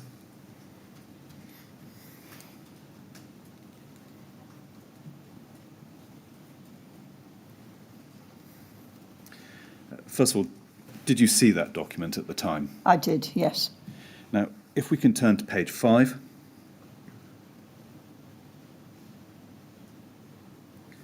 And we see the bottom entry, 12I, provides, quotes, any flat entrance doors in this building that do not have self-closing devices fitted to them have self-closing devices fitted. And that we see in the next column, TMO accepts this recommendation and is committed to progressing the installation of self-closing devices as a matter of urgency. Now, did the fact and substance of the deficiency notice, followed shortly thereafter by the fire in which those deficiencies were illustrated, cause you to think there was a problem with the adequacy of Carl Stokes's FRAs? No, I did not consider that. Now, you received a lengthy email from Janice Ray on the 13th of November, which can be found at TMO 00840415, and that followed a meeting that she had had with Rebecca Burton. And if that could come up on the screen. Thank you. Now, the email indicates that following the fire, the LFB audit assessed Adair and Hazelwood Towers, which were sister buildings, identical design, as being level 5. And you'll see that in the substantive paragraph under item 2, which would generally result in enforcement action or indeed prosecution. Now, if we can go to the bottom of the email, which is at page 2 and halfway down that page, we see a paragraph which starts with the word however, and if that could be amplified, please. It's Miss Ray says, and I quote, "However, it seems that specifically they, the LFB, are focusing on self-closers on flat entrance doors and ventilation. Her stated preference would be to have both staircases closed as opposed to one unenclosed. However, she is keen to see the reviewed risk assessment. I asked if she needed to see action on both of these points. If we fitted self-closers, could she accept the ventilation? And she reiterated that she needed to see the revised FRA. I had the impression that if the FRA recognised the need to fit self-closers, and this was programmed swiftly for both blocks, this might be acceptable." Now, bearing in mind that observation, can you help us as to why the FRA that Carl Stokes had prepared was not sent to the LFB until the 8th of December 2015? I don't know why it wasn't sent. Can you confirm that no instruction was given to hold back service of the FRA? No, there was no reason to hold it back. Can we now look at another email chain which can be found at TMO 00866489?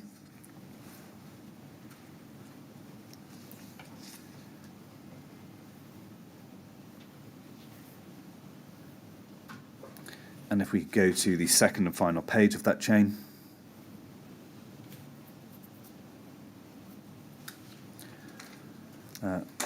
this is an email from Carl Stokes. I'm afraid his name is redacted, to Janice Ray. It was revision 4 or 5 of the FRA for Adair Tower. Now, if we go back to page 1, she sent it on to you, Robert Black, and Sasha Jevons later that day. And we can see the next day, so on the 19th of November 2015, Peter Madison responds via Sasha Jevons for some reason. And might I invite you to read that email to yourself and indicate when you've done so.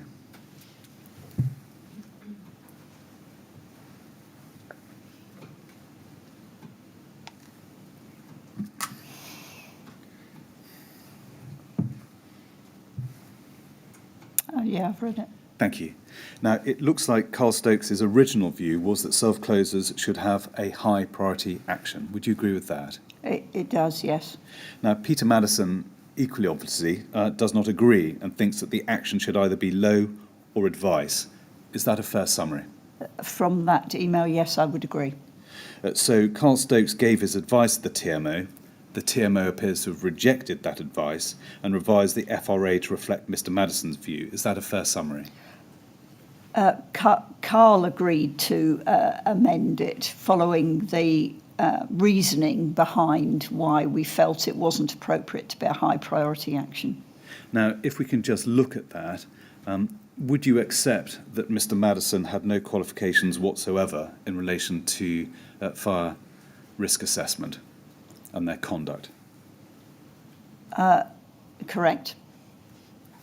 And would it be fair to observe that Mr. Madison's contribution had nothing to do with fire safety, what he's concerned with there is the TMO's ability to fit self-closers. When you say ability, he's referring there mainly to the statutory requirement, and therefore that being the ability or inability to be able to do it. But he's not obviously or primarily concerned with fire safety, is he? From the way it's worded there, no. Now, you responded to Mr. Madison's email at 9:20 on the 20th of November 2015, and we can find that at TMO 008666493/2, and the very bottom of page 2. And we see there at the very bottom, "Dear all," and if we can go over the page to page 3, you say this: "I agree with Peter's view that this finding should be low rather than high, as there is no regulation requiring the retrofit of self-closers, and we could not enforce this for leaseholders. I have asked Janice to raise this with Carl to amend the level of this finding. The action currently reads as a recommendation, which we should annotate to reflect that we will initiate a programme to complete the work promptly, with the exception of leaseholders, where we can only recommend that they be fitted." Now, you agreed with Mr. Madison, and it would appear on the basis that you considered there to be no regulatory requirement in relation to retrofitting of self-closers. Is that, again, a fair summary? Yes. Now, on what basis did you reach that view? For example, did you consult any external fire consultant, for example? No, I would have asked Janice. And she was your sole source of She advice on was, this? yes. And so you yourself didn't consult the LGA guide for any advice? No, not for that. Did you consult RBKC's health and safety advisor? No. Did you consult the provisions of the fire safety order? No. And when reaching this view, what regard did you have to the indication and notice deficiencies the LFB considered the TMO were in breach of their obligations in respect of self-closers? In the deficiency notice, Yes. I was aware that we should have doors with self-closers, and therefore if they weren't, we were in breach. But I think the issue here was about being able to carry out an action that we wouldn't be able to carry out this particular action. Were you concerned more with retro element, the retrofitting, rather than fitment? Looking at the second line of this email. This was about retrofitting, going back and inspecting and actually fitting self-closers to doors that didn't have them, or were broken, or whatever. Well, I can see there was a problem with leaseholder doors because of the terms of the lease may or may not have given you power to enter to do the work or require the work to be done. But, that wouldn't be a problem for tenants' doors, would it? Well, you haven't got a right to enter a tenant's property to do things, and therefore we would need to find a way to enable that to happen. And if a tenant refused to allow us to come in to check their door closer, there was nothing that we could enforce. A gas safety check, you could, but for a door, inspecting a door, we had no legal recourse. All right, thank you. Just following on from the chairman's question, did you consult the provisions of the tenancy agreements to determine what rights of access you had to carry out repairs? If I might say, carrying out a repair, you have a right to carry out a repair. Sorry, in answer to your question, no, I didn't go through the tenancy agreement. Apologies. Thank you. Can we look at a parallel chain of email correspondence? Can be found at CST 000-25291. And the first one, or the first email is sent by Carl Stokes to Janice Ray at 9:48. on the 20th of November 2015.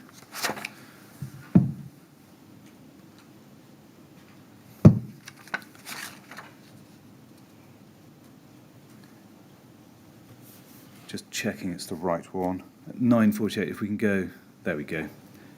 Janice, my advice is that the item ref fitting self-closing devices stays as a high, but as there is a policy in place regarding advice on fitting door self-closing devices, I do not have a problem with the priority being stated as strong advice. This is partly to appease the LFB, but the fitting of the door self-closing devices must be given a high priority by the TMO and repairs direct. And then can we see your email to Carl Stokes at 10:27? Thank you. And I'll read this out. Yesterday, when we met, we agreed that high priority items are stated as such due to the legal or regulatory requirement to undertake the action. As this is not the case with the retrofitting self-closers, I'm not sure why you would be stating it as a high priority. We have agreed internally that we will arrange for a programme of fitting self-closers on existing doors to be undertaken quickly. However, as we are unable to enforce this for leaseholders, we would be unable to action them as currently described. Our programme will concentrate on tenants' doors and will strongly advise leaseholders to follow suit. We do not want to be in a position with the LFB that they can issue a deficiency notice for all doors, as we would be unable to fully action this. We would be giving the fitting of self-closers where we can a high priority, and to note that all new doors fitted would have self-closers fitted anyway. Hopefully you can now at least downgrade this priority to a medium, if not low. I think you mean if not low. Yes, there. I do, yeah. Now, first, you state that high priority means legal or regulatory requirement to undertake action. Is that right? That's what you say there? Yeah, that's what that says there, yes. That means if the TMO do not take action, they would be in breach of a regulatory requirement, is Yes. that? Why do you say that retrofitting self-closers is not a legal requirement? Because my understanding was it wasn't a legal requirement to retrofit self-closers on flat entrance doors. And that was on the basis of what Janice Ray advised you, is that right? Yes. When you say unable to fully action this, were you referring to leaseholders' doors there? We are referring to leaseholders' doors there, yes. Now, in the final sentence, when you say hopefully you can now at least downgrade this priority to a medium, if not low, what you're effectively asking Mr. Stokes to do there is to change his independent assessment of the risk. Would you agree? I am. That's how it appears. And again, you have no, as you accepted yesterday, you have no Yes. technical background in health and safety or fire safety in particular. You're right. And yet, notwithstanding the absence of that background, you had no hesitation in asking Mr. Stokes to change his independent assessment. I was asking him to change it. Can we turn now to the top Just of help me with this, Sorry. if you could. I'm just not quite clear in my own mind why, if the LFB had said that there was a deficiency in relation to self-closers, you were of the view that there was no legal obligation to fit self-closers. But because the deficiency isn't a regulatory legal document. Well, it's meant Whereas to advise you, isn't it, about you're right. respects in which you don't comply with the regulatory reform fire safety order. You're right. That is advising us of such, but it isn't. It isn't a regulatory document or legal requirement that we have to go back and retrofit self-closers. No, I understand it may not have immediate legal implications, but it's an expression of opinion by the fire brigade that you're not, to that extent, in compliance with the your duties under the FFRRO order. You're right. Yes. So I'm just curious to know on what basis you thought they were wrong. I didn't think they were wrong. I mean, you're talking about Carl Stokes expressing it as a high priority item, or Yes. the deficiency notice. Well, the one follows from the other, doesn't it? Well, the high priority item gives us a timescale in which we're required to complete this action. And we were aware that that would not be possible to complete this action. Firstly, because we wouldn't be able to complete it for leaseholders. And secondly, with the issue of tenants, we have no right to go into tenants' properties and without prior arrangement and agreement, and you cannot necessarily enforce that. So it would be an action we would not be able to complete, which is the emphasis on why we were looking at not having it being as a high priority. I don't think the issue was we were saying we didn't want to do this, and we were putting in a programme of work, as you can see, to complete this piece of work. But to have it as a high priority, we just fail at completing it because we couldn't. All right, thank you very much. Thanks, sir. If I could ask you to go to the top of page 1 of this particular email chain.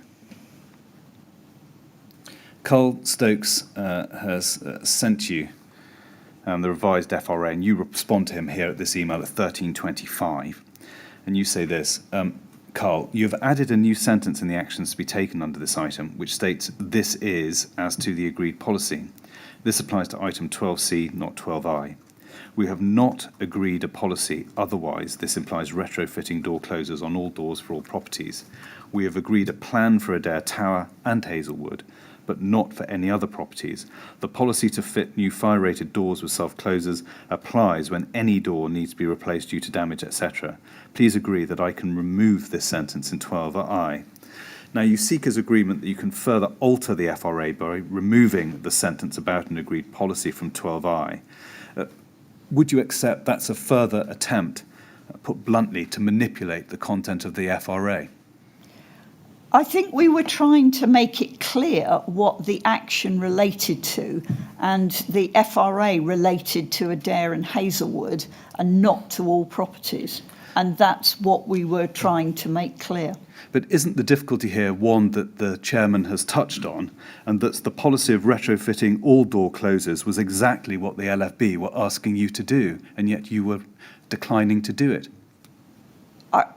My understanding was that was on Adair and Hazelwood rather than on all doors across all properties. Maybe I've got a misunderstanding of what the LFB were trying to identify in that deficiency notice. Now, Mr. Stokes was asked about this email correspondence in his oral evidence of the inquiry, and Mr. Millett asked him this question. For reference, it's day 138, page 201. Leave aside who filled in that box under TMO acting. We can see that you downgraded this to strong advice. Did you do that because you were under pressure to do so from the TMO? And Mr. Stokes answered, that's what it looks like, yes.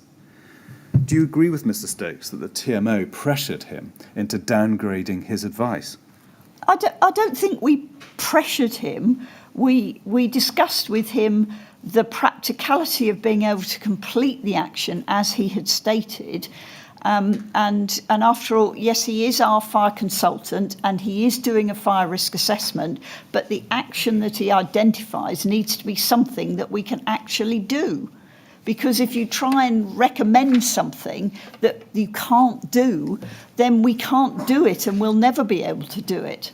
Now, following on that, can we look at your notebooks again, please, and an entry from the 30th of November 2015, which is at TMO 00880324/31.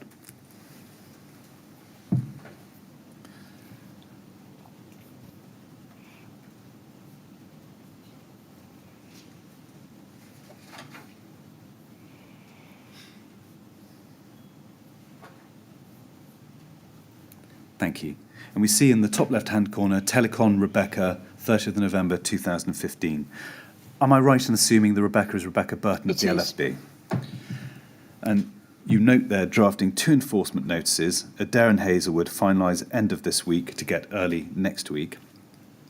Go further down, ventilation systems Adair, review FRA, but it is not suitable and sufficient, not risk assessed ventilation, should be giving us ideas on solutions.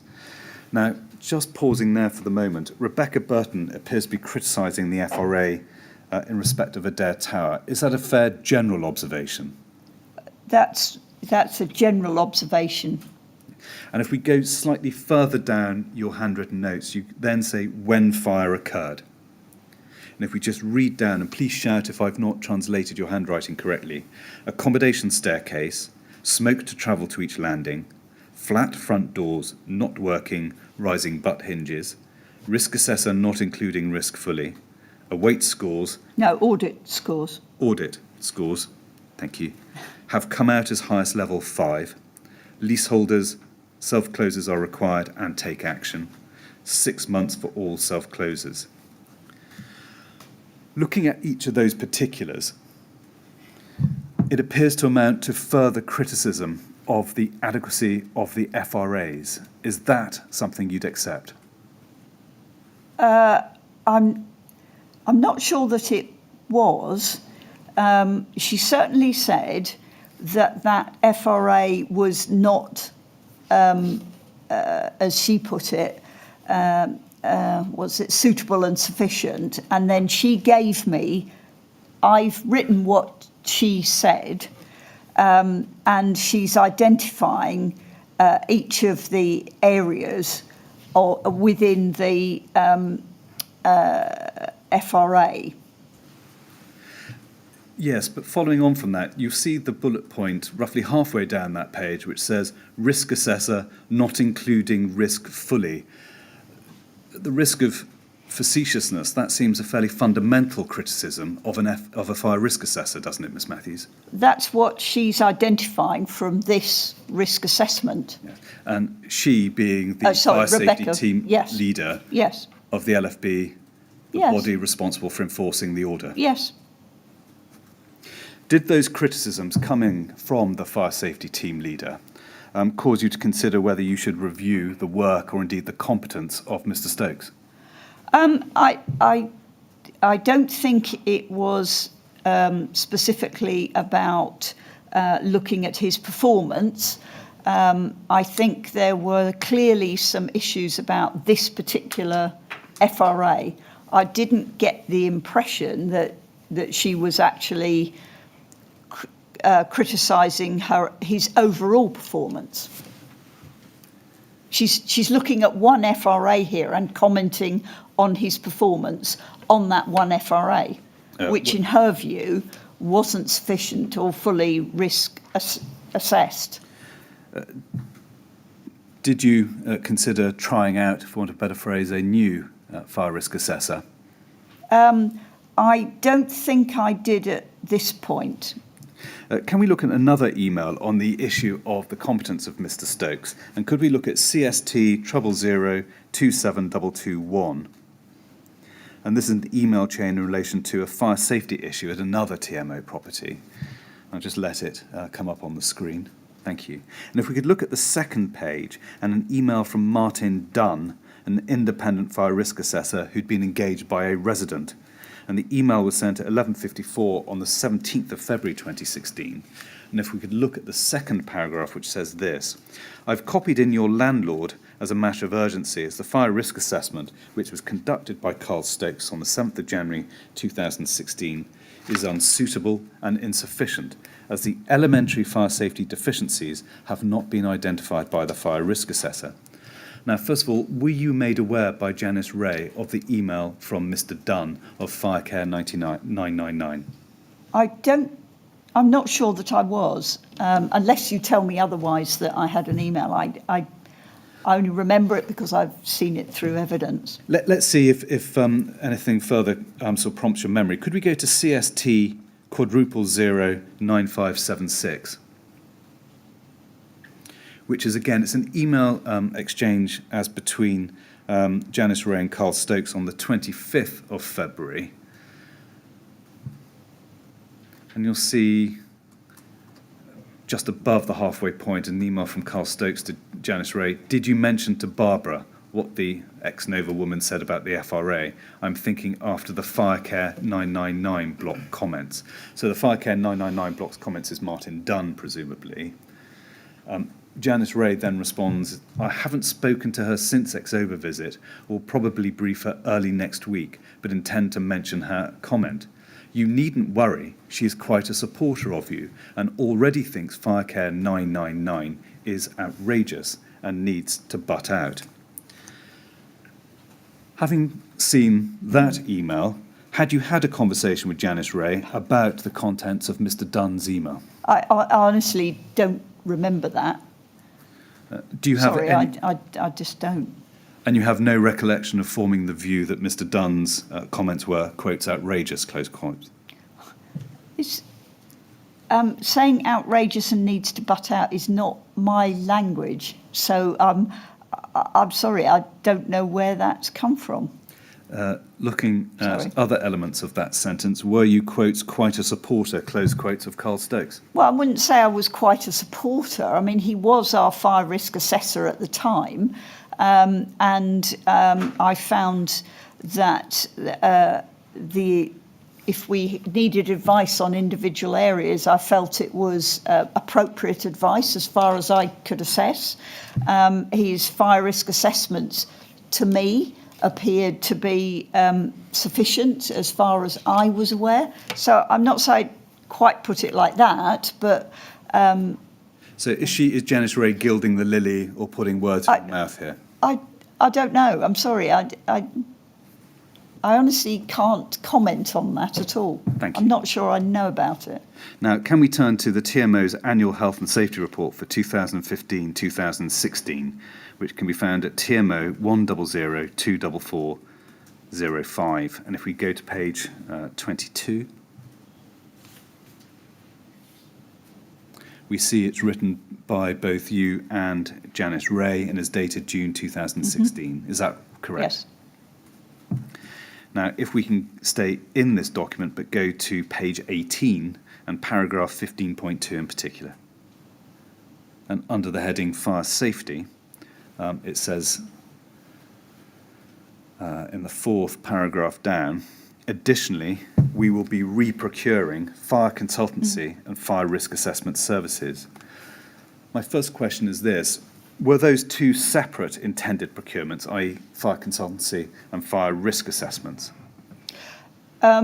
It might well have been as two different services. At the time, it was just one service provided by Carl Stokes, but we might well have decided that it would be appropriate to have two different services.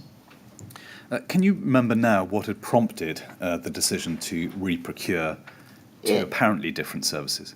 One of the reasons was that I did ask Janice about how long we'd actually had Carl, because for good procurement reasons, we should consider whether we should re-procure services generally. And he had been with the organisation, I can't remember how many years, but quite a long time. And I felt nothing to do with performance, that it was appropriate to look at re-tendering those services. So the decision was in no way prompted by concerns expressed by the LFB to various individuals, including yourself, regarding the competence or of Mr. Stokes or the adequacy of his FRAs? Not as far as I remember. Did you re-procure the services? We started a procurement process, and there were a number of other procurement activities going on at the time, and our procurement for these services was a bit further down the procurement list, and prior to the fire, that didn't come up to the top of the list, but we did start the process. Could we just go back to your notebook, just for the sake of completeness, which is at TMO 00880324/31.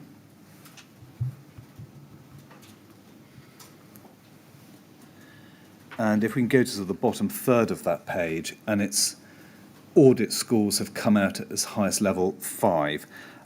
Presumably, are you referring there to the information that's been communicated by Rebecca Burton there as to Yes, all priority? of these notes in the down here are what Rebecca said. The bits on the side that you see scribbled round are my notes in reference to that. Okay. Now, can we move on to the next page in your notebook? And it says at the top, enforcement notices will be served on Chief Exec, RB to email copy to BM. So RB there, presumably Robert Black, Yes. to email copy to you.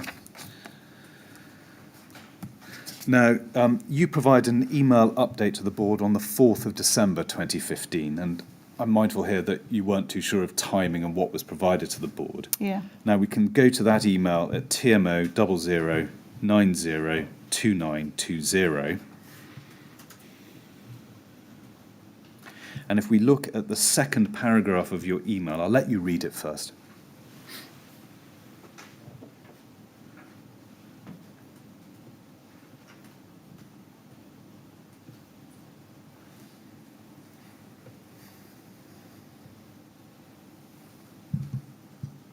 Yes.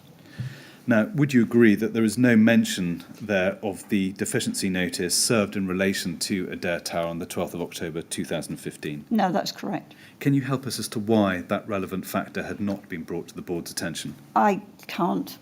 So it's another time where the board were informed, but there was no reference to the deficiency notice. I think it just dropped off because we were focusing on the now impending enforcement notice. You haven't set out there either the detail or indeed the gist of the criticisms that had been made of the FRA in relation to Adair Tower as communicated by Rebecca Burton. Would you accept that? Yes. Again, can you help us understand why that detail was not provided to the board? I think, no, I can't, sorry. Would you accept that it should have been notified to the board? I'm not sure that I'd necessarily say it should have been. We didn't always provide all the detail of FRAs to the board. That's too much detail for a board to deal with. I'm sorry to cut across, that's not what I was asking. What you'd received was on the telephone conference with Rebecca Burton on the 30th of November were criticisms of the adequacy of the FRA for Adair Tower. Yes. Which had raised specifically self-closing devices Yes. and the LFB's concern that the fire risk assessor had not fully appreciated the risk. Yes. Now, would you accept, first of all, those are relevant matters that ought to have been communicated to the board when being told of the fact and background of the fire that actually broke out in the Adair Tower at the end of October? In hindsight, yes, you're Thank right. you. Now, in due course, an enforcement notice was issued by the LFB in respect of Adair Tower, and that was issued on the 23rd of December 2015. Would you like to see it, just to refresh your memory, or you? I think I know it quite well. But Now, that was sent to you by Rebecca Burton on the 3rd of January 2016.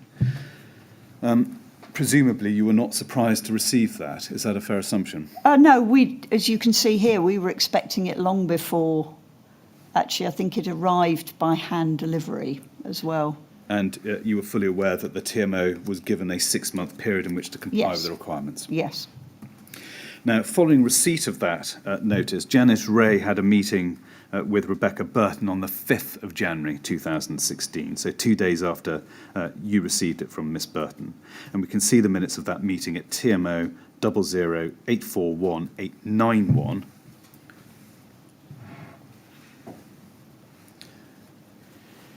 Now, do you recall ever being provided with those minutes? I think would you- I probably would have been. Did Janice Ray also give you a briefing following the meeting with the LFB? I think she nearly always did, yes. Could I ask you to turn to page 3 and item 8 in particular?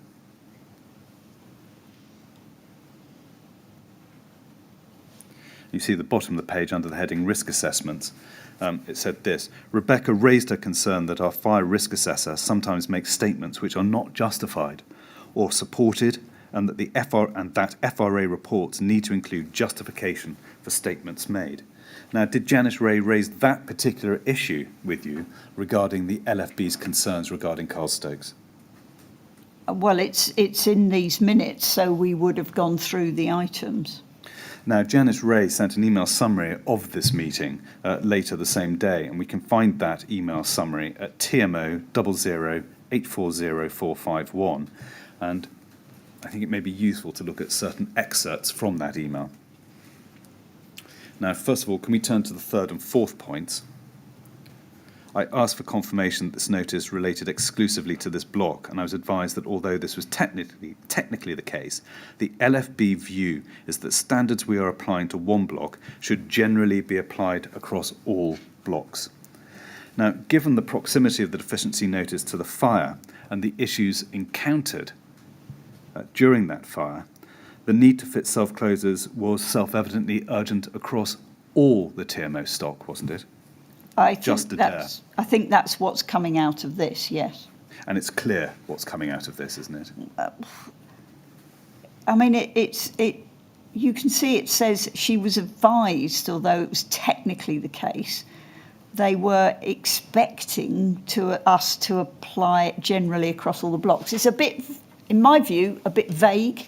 I don't think it actually says that's what we expect. It's. Sorry, At the risk of being lawyerly about this, what it says is the standards we are applying to one block should generally be applied across all blocks. Generally. It's not actually saying that it should be, if it's applying to one block, it should be applied to all blocks. It just says generally. So sometimes it's not, sometimes it is. Well, we'll leave it's for the panel to decide, yes, possibly, rather than rather arid exchange here. But if we can stay further down the same email, if we go to the penultimate paragraph, which is at page 2, and it starts with the words Rebecca. Rebecca had asked for an agenda item on flat entrance doors, and at that point she stressed that the LFB required that all flat entrance doors throughout our stock are required to be self-closing. I reiterated that our policy is to replace doors to current standard as and when required, and to retrofit self-closers when required by the assessor, when properties are void, etc. However, she did not accept that this went far enough. I asked what the LFB's position was in relation to residents who disengage these self-closers once we have installed them, and Rebecca advised that we would need to have a procedure in place for regular checking of these, and this would need to be documented, as would all attempts at access. I explained that this would be virtually impossible to achieve, and could she confirm if this was what other landlords are doing, at which point she admitted this is what the LFB require. I specifically asked if H&F, so that's Hammersmith and Fulham, were achieving this, as this is also her area of responsibility, but she did not confirm. I also asked about lessee flat doors, and her view was that, as these form part of the means of escape, we have ongoing responsibility for ensuring that they are self-closing, again, more regular checking and record keeping. Now, first of all, would you agree with me that the first sentence is crystal clear in that the LFB are stressing that LFB require all flat entrance doors throughout our stock to be self-closing? That is very specific. Yes. Now, was that the first time you were aware of that particular LFB requirement, that regular self-checking of self-closers post-installation as well? Yes. Now, Janice Ray notes that she told Rebecca Burton that this would be virtually impossible. Did you agree with that assessment? I think I would agree, yes. Now, can we look at your response to Janice Ray's email, which is at TMO 00902946, which was sent on the 5th of January 2016 at 14:44. And you say in the second paragraph, is it possible to get some information on what Hammersmith and Fulham have been asked to do and are doing, as well as any RPs that we could contact in RBKC and H&F? RPs were whom for these purposes? Registered providers, housing associations. Providers. Yes. Even if we all agreed to retrofit self-closers, checking and enforcing will be a nightmare. I would like to understand from any landlord how they are or might tackle this impossible task. Now, you describe checking and enforcing self-closers as, quotes, a nightmare and an impossible task. Why was it impossible, bearing in mind what the LFB had clearly expected of you? I think the issue about checking and enforcing is the bit that I'm referring to. First of all, being able to do the annual inspection, or twice annually, or whatever was expected of us, was a huge task in itself. Just having to go and get access to every single flat front door to check that there's a self-closer, and to do that on whether it's annually or twice annually, is a very, excuse me. Do take some water. Thank you. Is a very large task in itself. Secondly, if any tenants do not want to allow you in to do it, then the whole access process is quite complex, and there's nothing enforceable like a gas safety check to make sure that you can get access to do it. And thirdly, I think, sort of more importantly, and Janice refers to it, is we can check, we can repair that self-closer, and the minute you shut the door, they've disengaged it or damaged it in some way. Miss Matthews, I'm sorry to interrupt. What the TMO has been asked to do was to implement a procedure for checking and enforcing. Now, looking at that, why was that impossible, to use your word? It wasn't, was it? Well, the enforcing bit is But no, a procedure to do it. Yes, of course, we could put a procedure in place, but to enact that procedure is the bit that I'm referring to, which would be a nightmare. Now, let us test that and look at what the surrounding advice was that was provided to housing providers in your position. And can we look at, first of all, at the LGA guide, and particular paragraphs 62.19 and 62.20. They can be found at HOM 000 459 64/99.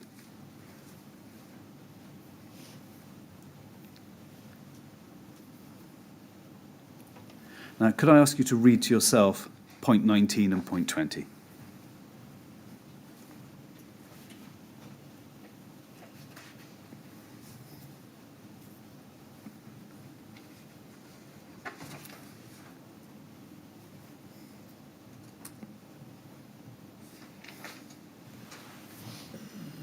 Yes, Now, were you aware of those two particular provisions at the time? I was. Now, both the LFB and the LGA guide are emphasising the essential nature of self-closing devices. Would you agree with that proposition? I would. Now, can we look at the maintenance requirements for fire-resisting doors as set out in the LGA guide? And if I could ask us to go to page 125. Could I ask you to read to yourself paragraphs 82.1, 82.3 and 82.4? For some reason, point 2 is missing. But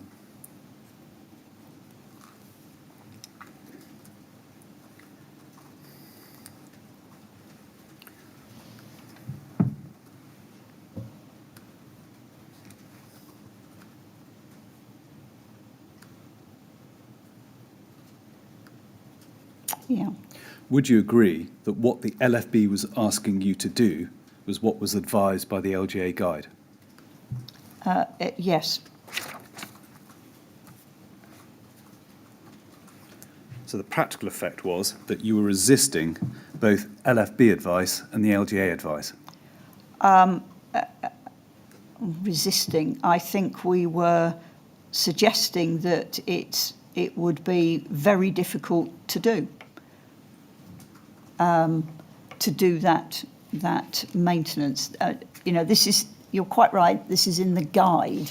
There's no legal requirement to do this at this stage, or so I was advised.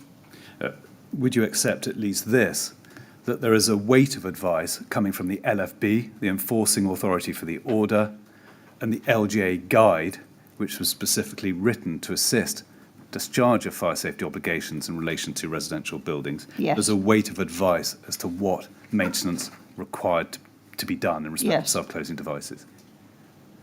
And the practical result of your position was you were resisting following the advice which is clearly set out here in the LGA guide and which was stressed by the LFB. That's as it appears from the emails, yes. Thank you. Now, in her evidence, Janice Ray said the resources were preventing the TMO exceeding to the LFB's emphatic requirements here, and her evidence can be found at day 143, page 92. Would you agree with that general point that resources was the impediment to complying with the LFB's requirements? The resources, the cost and the manpower to do it, yes, I would. Now, if that's so, was a request ever made for additional resources from RBKC for this purpose? It was. I went to RBKC with a proposal to do annual inspections and gave an indication of what that might cost. And we'd done a rough and ready costing with Repairs Direct doing that. And Laura Johnson did not want to do that at the time. And was she emphatic in her view? Yeah, And was she aware of the LFB's views on this topic? she was. We kept her informed of all the information we had received. Was her attention drawn to the provisions of the LGA guide, which we've just considered? I don't know that I drew her attentions to the guide. I'm sorry, I don't remember. Would you have done, do you think? I don't know. Honestly don't know. Probably not. Okay. Did Janice Ray ever discuss the issue of resources with you directly and how much more would be required to meet the LFB's requirements?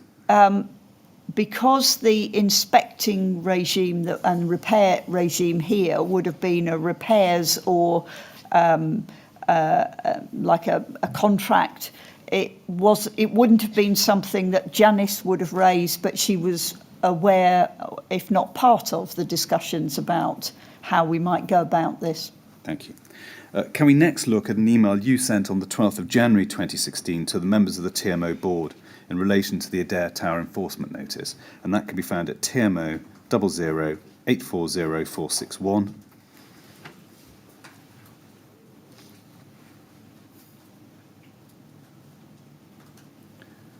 Now, it's a fairly long email. Might I ask you to read it to yourself and tell us when you've done so?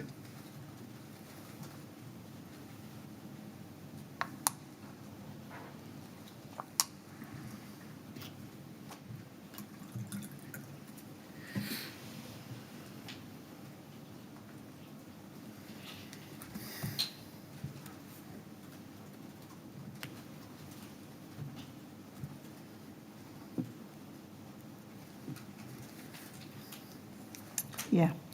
Now, would you accept that you do not set out in that email that the fact that the LFB require all flat entrance doors across the TMO stock to be fitted with self-closing devices? No. Why not? I believe what I was setting out was the work required in the enforcement notice, which referred to Adair and Hazelwood, and that was how we were taking it at that time. Would you also accept that you do not say that the LFB required a programme of checks to make sure that self-closers are in place and are being maintained? No, I don't know why I didn't put that in there. You can't insist at all on that. No, because I thought I'd pick this up from the notice, so I may have missed that off. I don't know why. So you did miss it off, though? I did miss it off because it was in the notice. And it's a significant omission, would you accept? It was a significant omission. Thank you. Could we look, staying with your email, at the second paragraph below your numbered list, which is on page 2, and it starts with the words, "It should be noted." It should be noted that points 1 to 4 are a change in policy by the London Fire Brigade as a direct result of the fire, and none of these points have been noted in any previous audits undertaken. Can you help us as to what was the particular change in policy that you relied upon for communicating this to the board?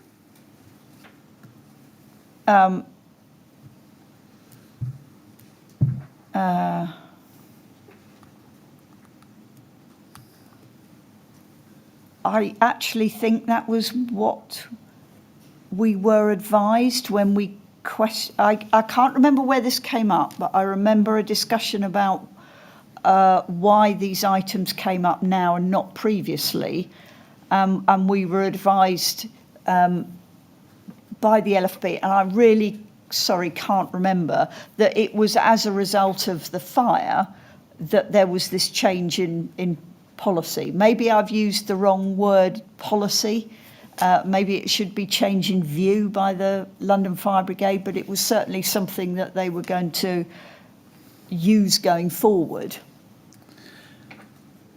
Now, are you clear in your recollection that you were relying there on what you had been told by the LFB as opposed to Janice Ray's gloss on the LFB's actions? I don't actually remember, because I do remember hearing directly, and I honestly can't remember where from or who from, that this had come about from the fact that we'd had a fire, because we questioned why these were now being picked up when they hadn't before in previous audits, and it was because we were told sort of quite bluntly, it's because you've had a fire. Now, you say none of the points had been noted in any previous audits, yet the LFB had issued a deficiency notice on the 12th of October 2015 in respect of some of the same points covered in this email, and yet that deficiency notice is not mentioned. Would you accept that? Yes, I would. Now, again, that's another relevant time at which the board could be notified about the notice of deficiency. Can you help the panel as to why you didn't inform the board of that fact? I don't know. I think partly because we were focused on, now we had 2 enforcement notices which we needed to deal with, and you are correct in the fact we'd had a deficiency notice, and I should have raised that to highlight the fact that it had been commented before the fire. But I don't know why. I think the focus was on the enforcement notices. But if, as you say, you considered there to have been, or relied upon what you were told by the LFB, that there had been a change in policy, the deficiency notice would have been a useful example to illustrate that purported change in policy, wouldn't it? It would have been. Did Mr. Black pick you up on the fact that the notice of deficiencies had not been reported to the board? I don't remember. If he had done so, would he have done it by email? It's possible he would have just come across to my office and identified that. Now, on the 29th of January 2016, you emailed Laura Johnson with a YouTube clip of the Adair Tower fire. Now, we can see the relevant chain at RBK *0001852. And if we can go to the your email at page 2, and we see the last 2 paragraphs there, first one of which starts with the words, "Our fire assessor's view." Our fire assessor's view is the ventilation system in the building does work and does not require changing. The method used by the brigade would always compromise the ability to ensure the stairwells remain smoke-free, as the water jets on the fire would cause the smoke to be directed into the stairwells. Our assessor's view is also that we should challenge the enforcement notices, but can only do so with the Hazelwood notice, as we are still within the 21-day appeal period, which ends on Monday the 8th of February. The challenge would only be in relation to the ventilation issue and protection of the stairwells. I would appreciate your view on whether you would like us to pursue this appeal. If you would like to meet with our fire assessor to investigate the possible challenge further, I'm happy to arrange this. In addition, please call me if you'd like to discuss this further. Now, we can see from the emails on page 1 that Laura Johnson was indeed interested in exploring an appeal, and we can see that in her email of the 1st of February 2016 at 11:44. She suggested a meeting with you and the fire assessor, presumably Carl Stokes. Yes. Did that meeting ever take place? We did have a meeting. I can't remember whether Carl Stokes was part of that. I mean, you'll tell me otherwise. I can't remember. Can you remember the outcome of any meeting that happened? Did you decide to appeal or not? I think we decided not to appeal, but I can't remember why. Was that view taken, was it informed by legal advice, either from RBKC in-house solicitors or external counsel? I don't know if Laura took that advice. But you don't remember her relying on that as a reason for the decision not to appeal? I can't remember, and without reading the rest of the email chains at the time to trigger my memory of what happened. I'm sorry, I just remember the discussion, and it was really up to Laura to make that decision about the appeal as the owner of the building. And you felt the final say lay with her then? I did, actually. I did. Now, let's see if we can look at some of the relevant surrounding documents. And if we go to the TMO Executive Team meeting on the 11th of February 2016, which is at TMO 840502.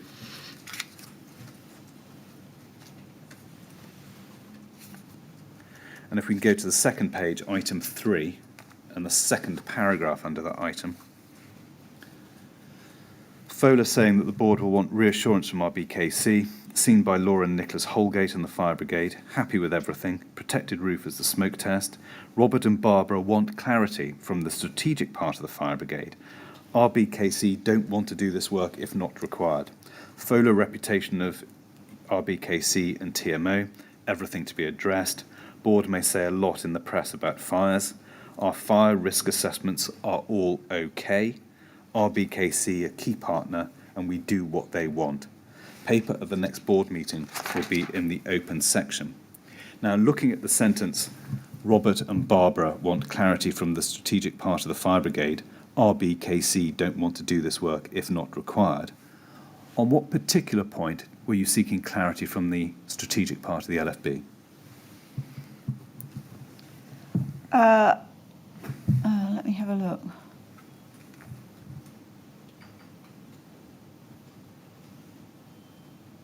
I can't remember if this was about the doors or the ventilation. Board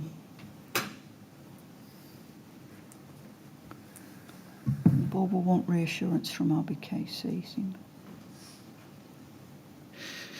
I don't suppose you've got my notebook I reference. don't think, I stand to be corrected, but I don't think anything Different was in is there. helpful or clarifies matters, I Okay. should say, in the notebook.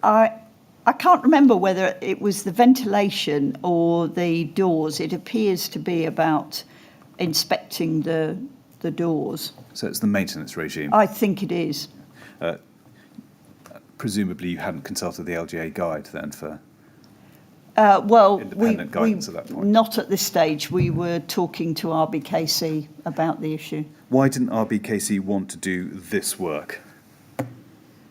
I think it was partly, there were two issues. One was the cost and the resource required, and the second issue was about the ability, the enforceability of it.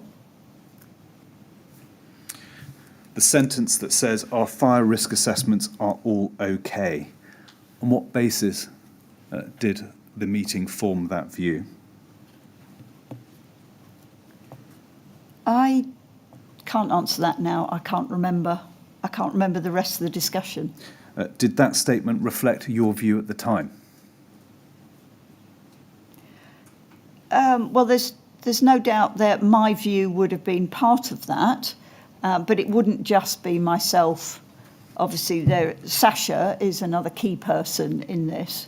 But am I right in thinking that at this stage, no external independent third party had been asked to review the adequacy of the fire risk assessments that Mr. Stokes had carried out? Correct.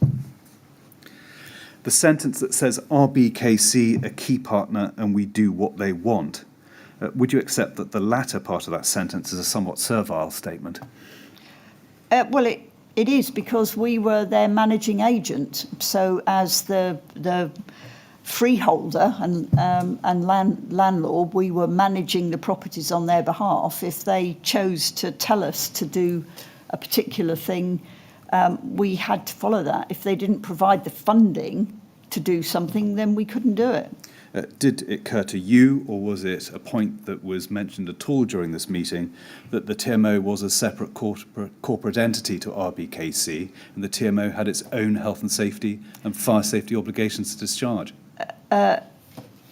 Not in that particular way, no, not at that point. You say not in that Well- particular way and not at that point. Well, I mean, we were obviously aware we were a separate entity with health and safety responsibility.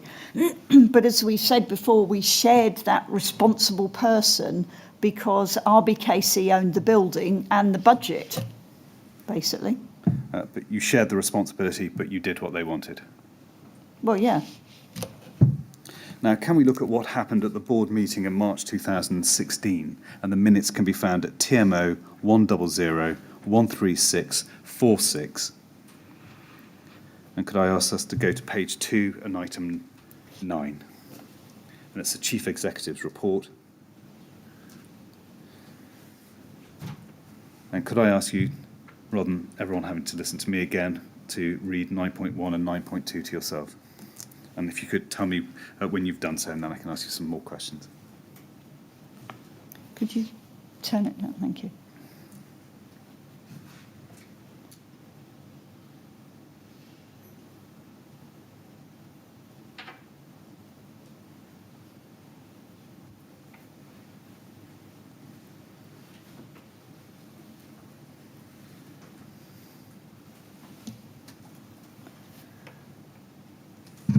Yeah. Would you accept that, again, there's no mention here of the fact that a deficiency notice had been issued before the Adair Tower fire? Yes. Can you help us as to why this further opportunity had not been taken? I don't know. The board questions the FRA programme, or some members do, and the competency or qualifications and experience of Carl Stokes. Would you agree? That's, yes, you did. What views did you express regarding, first of all, the FRA programme and its adequacy? The FRA programme itself, I would have commented that it is appropriate and that it would have followed the requirements of high-risk buildings, medium-risk buildings and low-risk. What views did you express regarding the competency of Mr Stokes to the board? I don't know. I probably would have advised that we felt he was an experienced consultant. I can't remember. Do you remember Mr Zitron pressing his point, or indeed Mr Brissenden pressing their points regarding reservations about Carl Stokes' competency? I don't remember, sorry. Did you take the opportunity to inform the board about the reservations that Rebecca Burton had communicated to you about Carl Stokes' No, I didn't at that. Would you accept that that too was a relevant consideration which ought to have been put before them? Yes. Can you help us as to why that wasn't put before them? No, I can't explain. Did Mr Black express any views regarding the adequacy of the FRA programme? I don't know. It would have been noted in here. I don't know. I don't think so. Can you remember if he expressed any views regarding the competency of Carl Stokes? No. Can we now turn to the 2015-16 Annual Health and Safety Report, which dealt with TMO performance for the year ending the 31st of March 2016.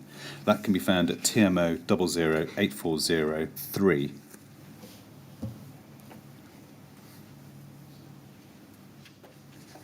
If we can go to page 22. We've taken you to this earlier on. Yeah. Your name again. Yes. Dated June 2016. Yeah. Who was the effective author of this document? Well, Janice would have done the initial work, and I would review it and make any comments. Put crudely, did she do the heavy lifting and Yes, the spade she did. work? Yes, she did. Would your contribution be limited to tinkerings, or was it something beyond that?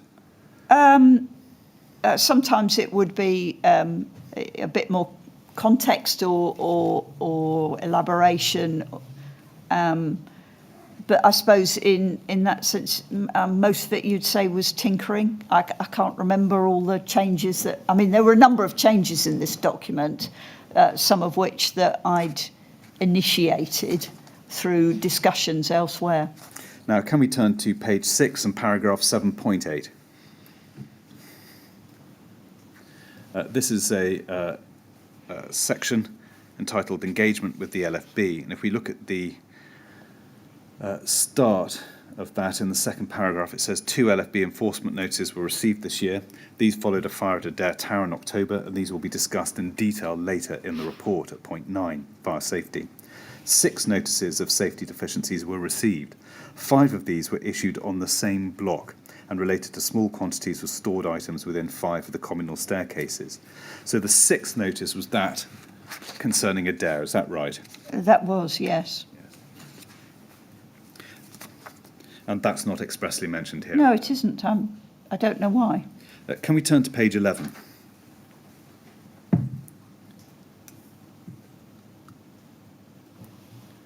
And here we have specific consideration of the fire at Adair Tower.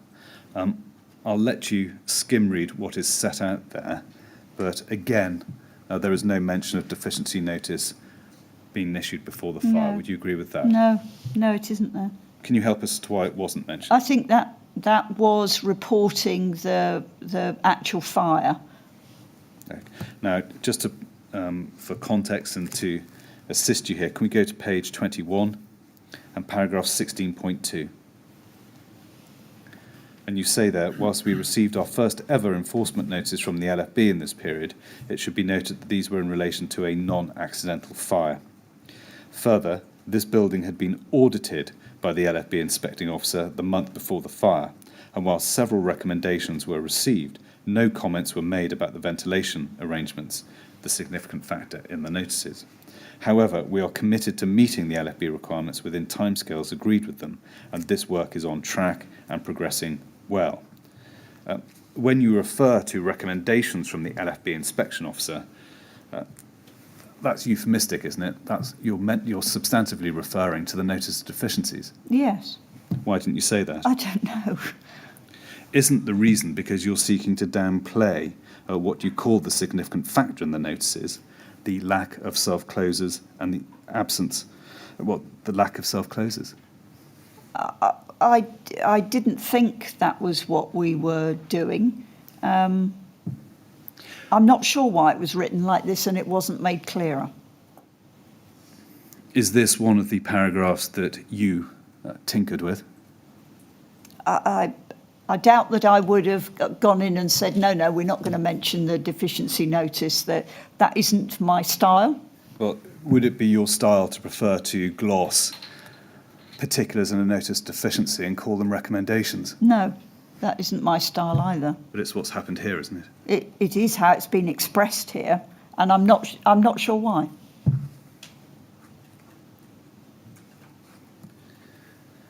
Isn't it relevant to note that both the deficiency notice and the enforcement notice would have alerted the readership of this report to pre-existing issues regarding fire safety at Adair? The deficiency notice would. The enforcement notice identified the issues following the fire. But yes.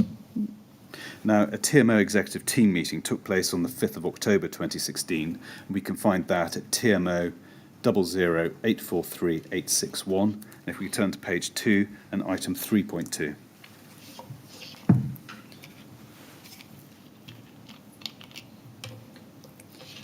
And it sets out there, the minutes record, LFB are putting pressure on us to fit door closers on all our stock across the business. So no lack of doubt there as to what the LFB want. Laura Johnson has said no to this, but Sasha feels that there should be a discussion at ET, so executive team. The fire strategy has been updated with the recommendation that this work is done over a 5-year period, although it is likely that the LFB will expect a shorter period. Sasha will speak to her team about doing some profiling on this, as with 9,000 properties, we would need to know the estimated cost for this and also what others are doing. RBKC would need to be spoken to about this and given options. Now, why was there a longer 5-year time frame when you thought the LFB would require a shorter period? I believe that I can't remember if this stage if I'd already had a discussion with Laura Johnson about the programme of work, but initially I'd suggested we should do it over a 3-year period.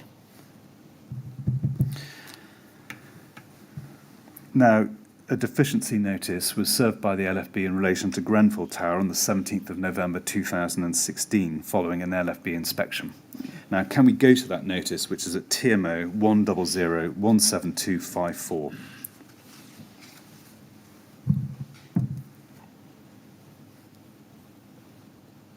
Now, what is called the Schedule of Observations can be found at page 5, and if we can go to that briefly.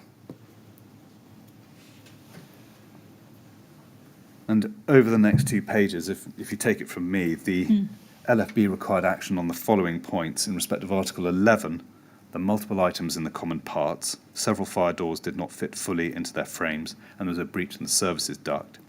Secondly, Article 17 failed to ensure a suitable system of maintenance was in place in that several fire doors didn't fit fully into their frames.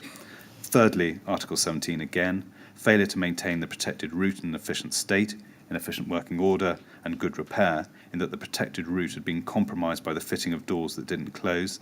Flats 44 and 153 were checked and did not self-close. Article 14, fourthly, emergency routes or exits were inadequate in that there were various items stored in the common parts. Fifthly, Article 14 again, emergency routes were inadequate in that 2 doors did not self-close. Sixthly, Article 8, smoke spread precautions were inadequate due to a breach in a services duct on the 8th floor. And finally, Article 15, fire action notices hadn't been displayed. Would you accept now that it was absolutely clear that the LFB were concerned at the self-closer issue in numerous blocks across the TMO estate? Yes. And that the LFB were particularly concerned with the failure to maintain self-closing devices across the TMO stock? Yes. Did you consider checking the maintenance regime in place for self-closers at this point, and whether it was in fact sufficient for the purposes of the order? We didn't have a checking process for self-closers. Was service of this notice, following Adair Tower as well, the necessary prompt for such creation of such a regime? It appears so, yes, from this. It should have been. Should have been. Can you help the panel as to why that wasn't put in place? I think because we were advised by Laura to hold off on an inspection programme. And you did her bidding in that regard? Sorry? And you did her bidding in that regard? Yes.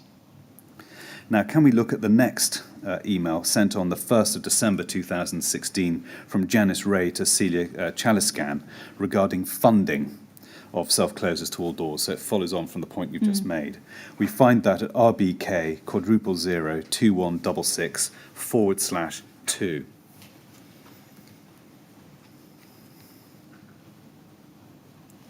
And if we can look at the last paragraph of that email, which says, I believe that Barbara has discussed this with Laura recently, and Repairs Director provided an indicative costing for a 3-year programme of installation of self-closers. Do you need this figure? So Repairs Direct had proposed 3 years. No. I proposed the 3 years and asked Repairs Direct to provide some costing on how much it would cost to do it over 3 years. Thank you. And the reason it jumped was Laura Johnson. To 5 years was Laura Johnson's decision. Yes. Now, can we look at the costs involved? And they're set out on page 1. And we see there roughly halfway down the page, 620k for a 3-year programme of door inspections and retrofitting of self-closers. Again, putting the point directly, you've adverted to it in earlier answers, was cost at least one of the reasons for prolonging the period to 5 years? I believe so. Now, can we look at the minutes of the Health and Safety Committee meeting that was held on the 19th of January 2017, TMO 100-16020. And if we go to the bottom of page 2 and item 4.5. Now, this meeting, deficiency notices are the subject of a separate, distinct item. And it starts at the bottom of the page. The following have been received. And if we go over.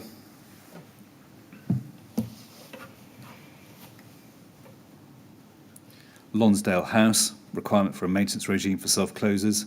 9 Colville Square, querying emergency lighting whether compartmentation allows stay put. Barrington Walk, reference made to doors which are potentially non-compliant. Trellick Tower, we've received several emails from the LFB about defective communal doors and rubbish. Grenfell Tower, not all doors were self-closing. And a mobility scooter was found to be parked in a communal area and was being charged via a lead passed through a letterbox into a flat. Now, by this stage, so January 2017, if there were any doubt previously, again, it is even clearer that there are a number of issues with doors, and in particular self-closers, especially so at Lonsdale and Grenfell. Would you agree? Yes. Would you accept that there is no mention here of what has been done in relation to fire action notices? What the action is for fire action notices? Yes. Would you like to? No, you're right. No, it isn't noted here, which should be. Or to the deficiency notices? Isn't this? This is the note of the deficiency notices. But it's the detail of each of the deficiency notices. Oh no, the detail hasn't been included in the minutes. Was that because everyone would have been aware of it, because the notices would have been circulated? The notices should have been circulated to everybody. So I'm going to have a rush to see whether I can finish this next point before the Yes, clock all right. strikes.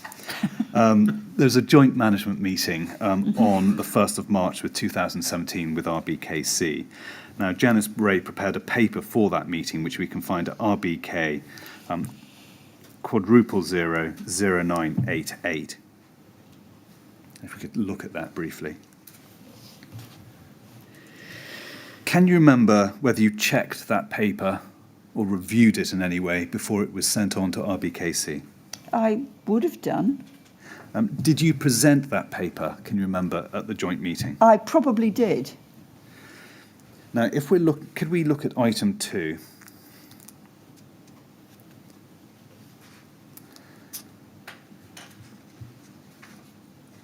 And where it says, I'm just looking for the particular place, however, in discussions with the LFB. I'm just trying to find that provision on the page. If you could turn over. So I'll check a reference. I will not hit 1 o'clock. I need to check the reference for that, so that was my fault. That's all right. Would you rather have time to check it? I'd better before- had in case I sort of launch poor old Miss Matthews onto a false premise and ask her No, wrongly it'd be placed better, questions. better to look at the right document, wouldn't it? It helps. Right. I think that's a good point at which to break for Okay. lunch, Ms. Matthews. We'll stop now. We'll resume at 2 o'clock, please. And again, please don't talk to anyone about your evidence over the break. Thank you. All right. Thank you very much.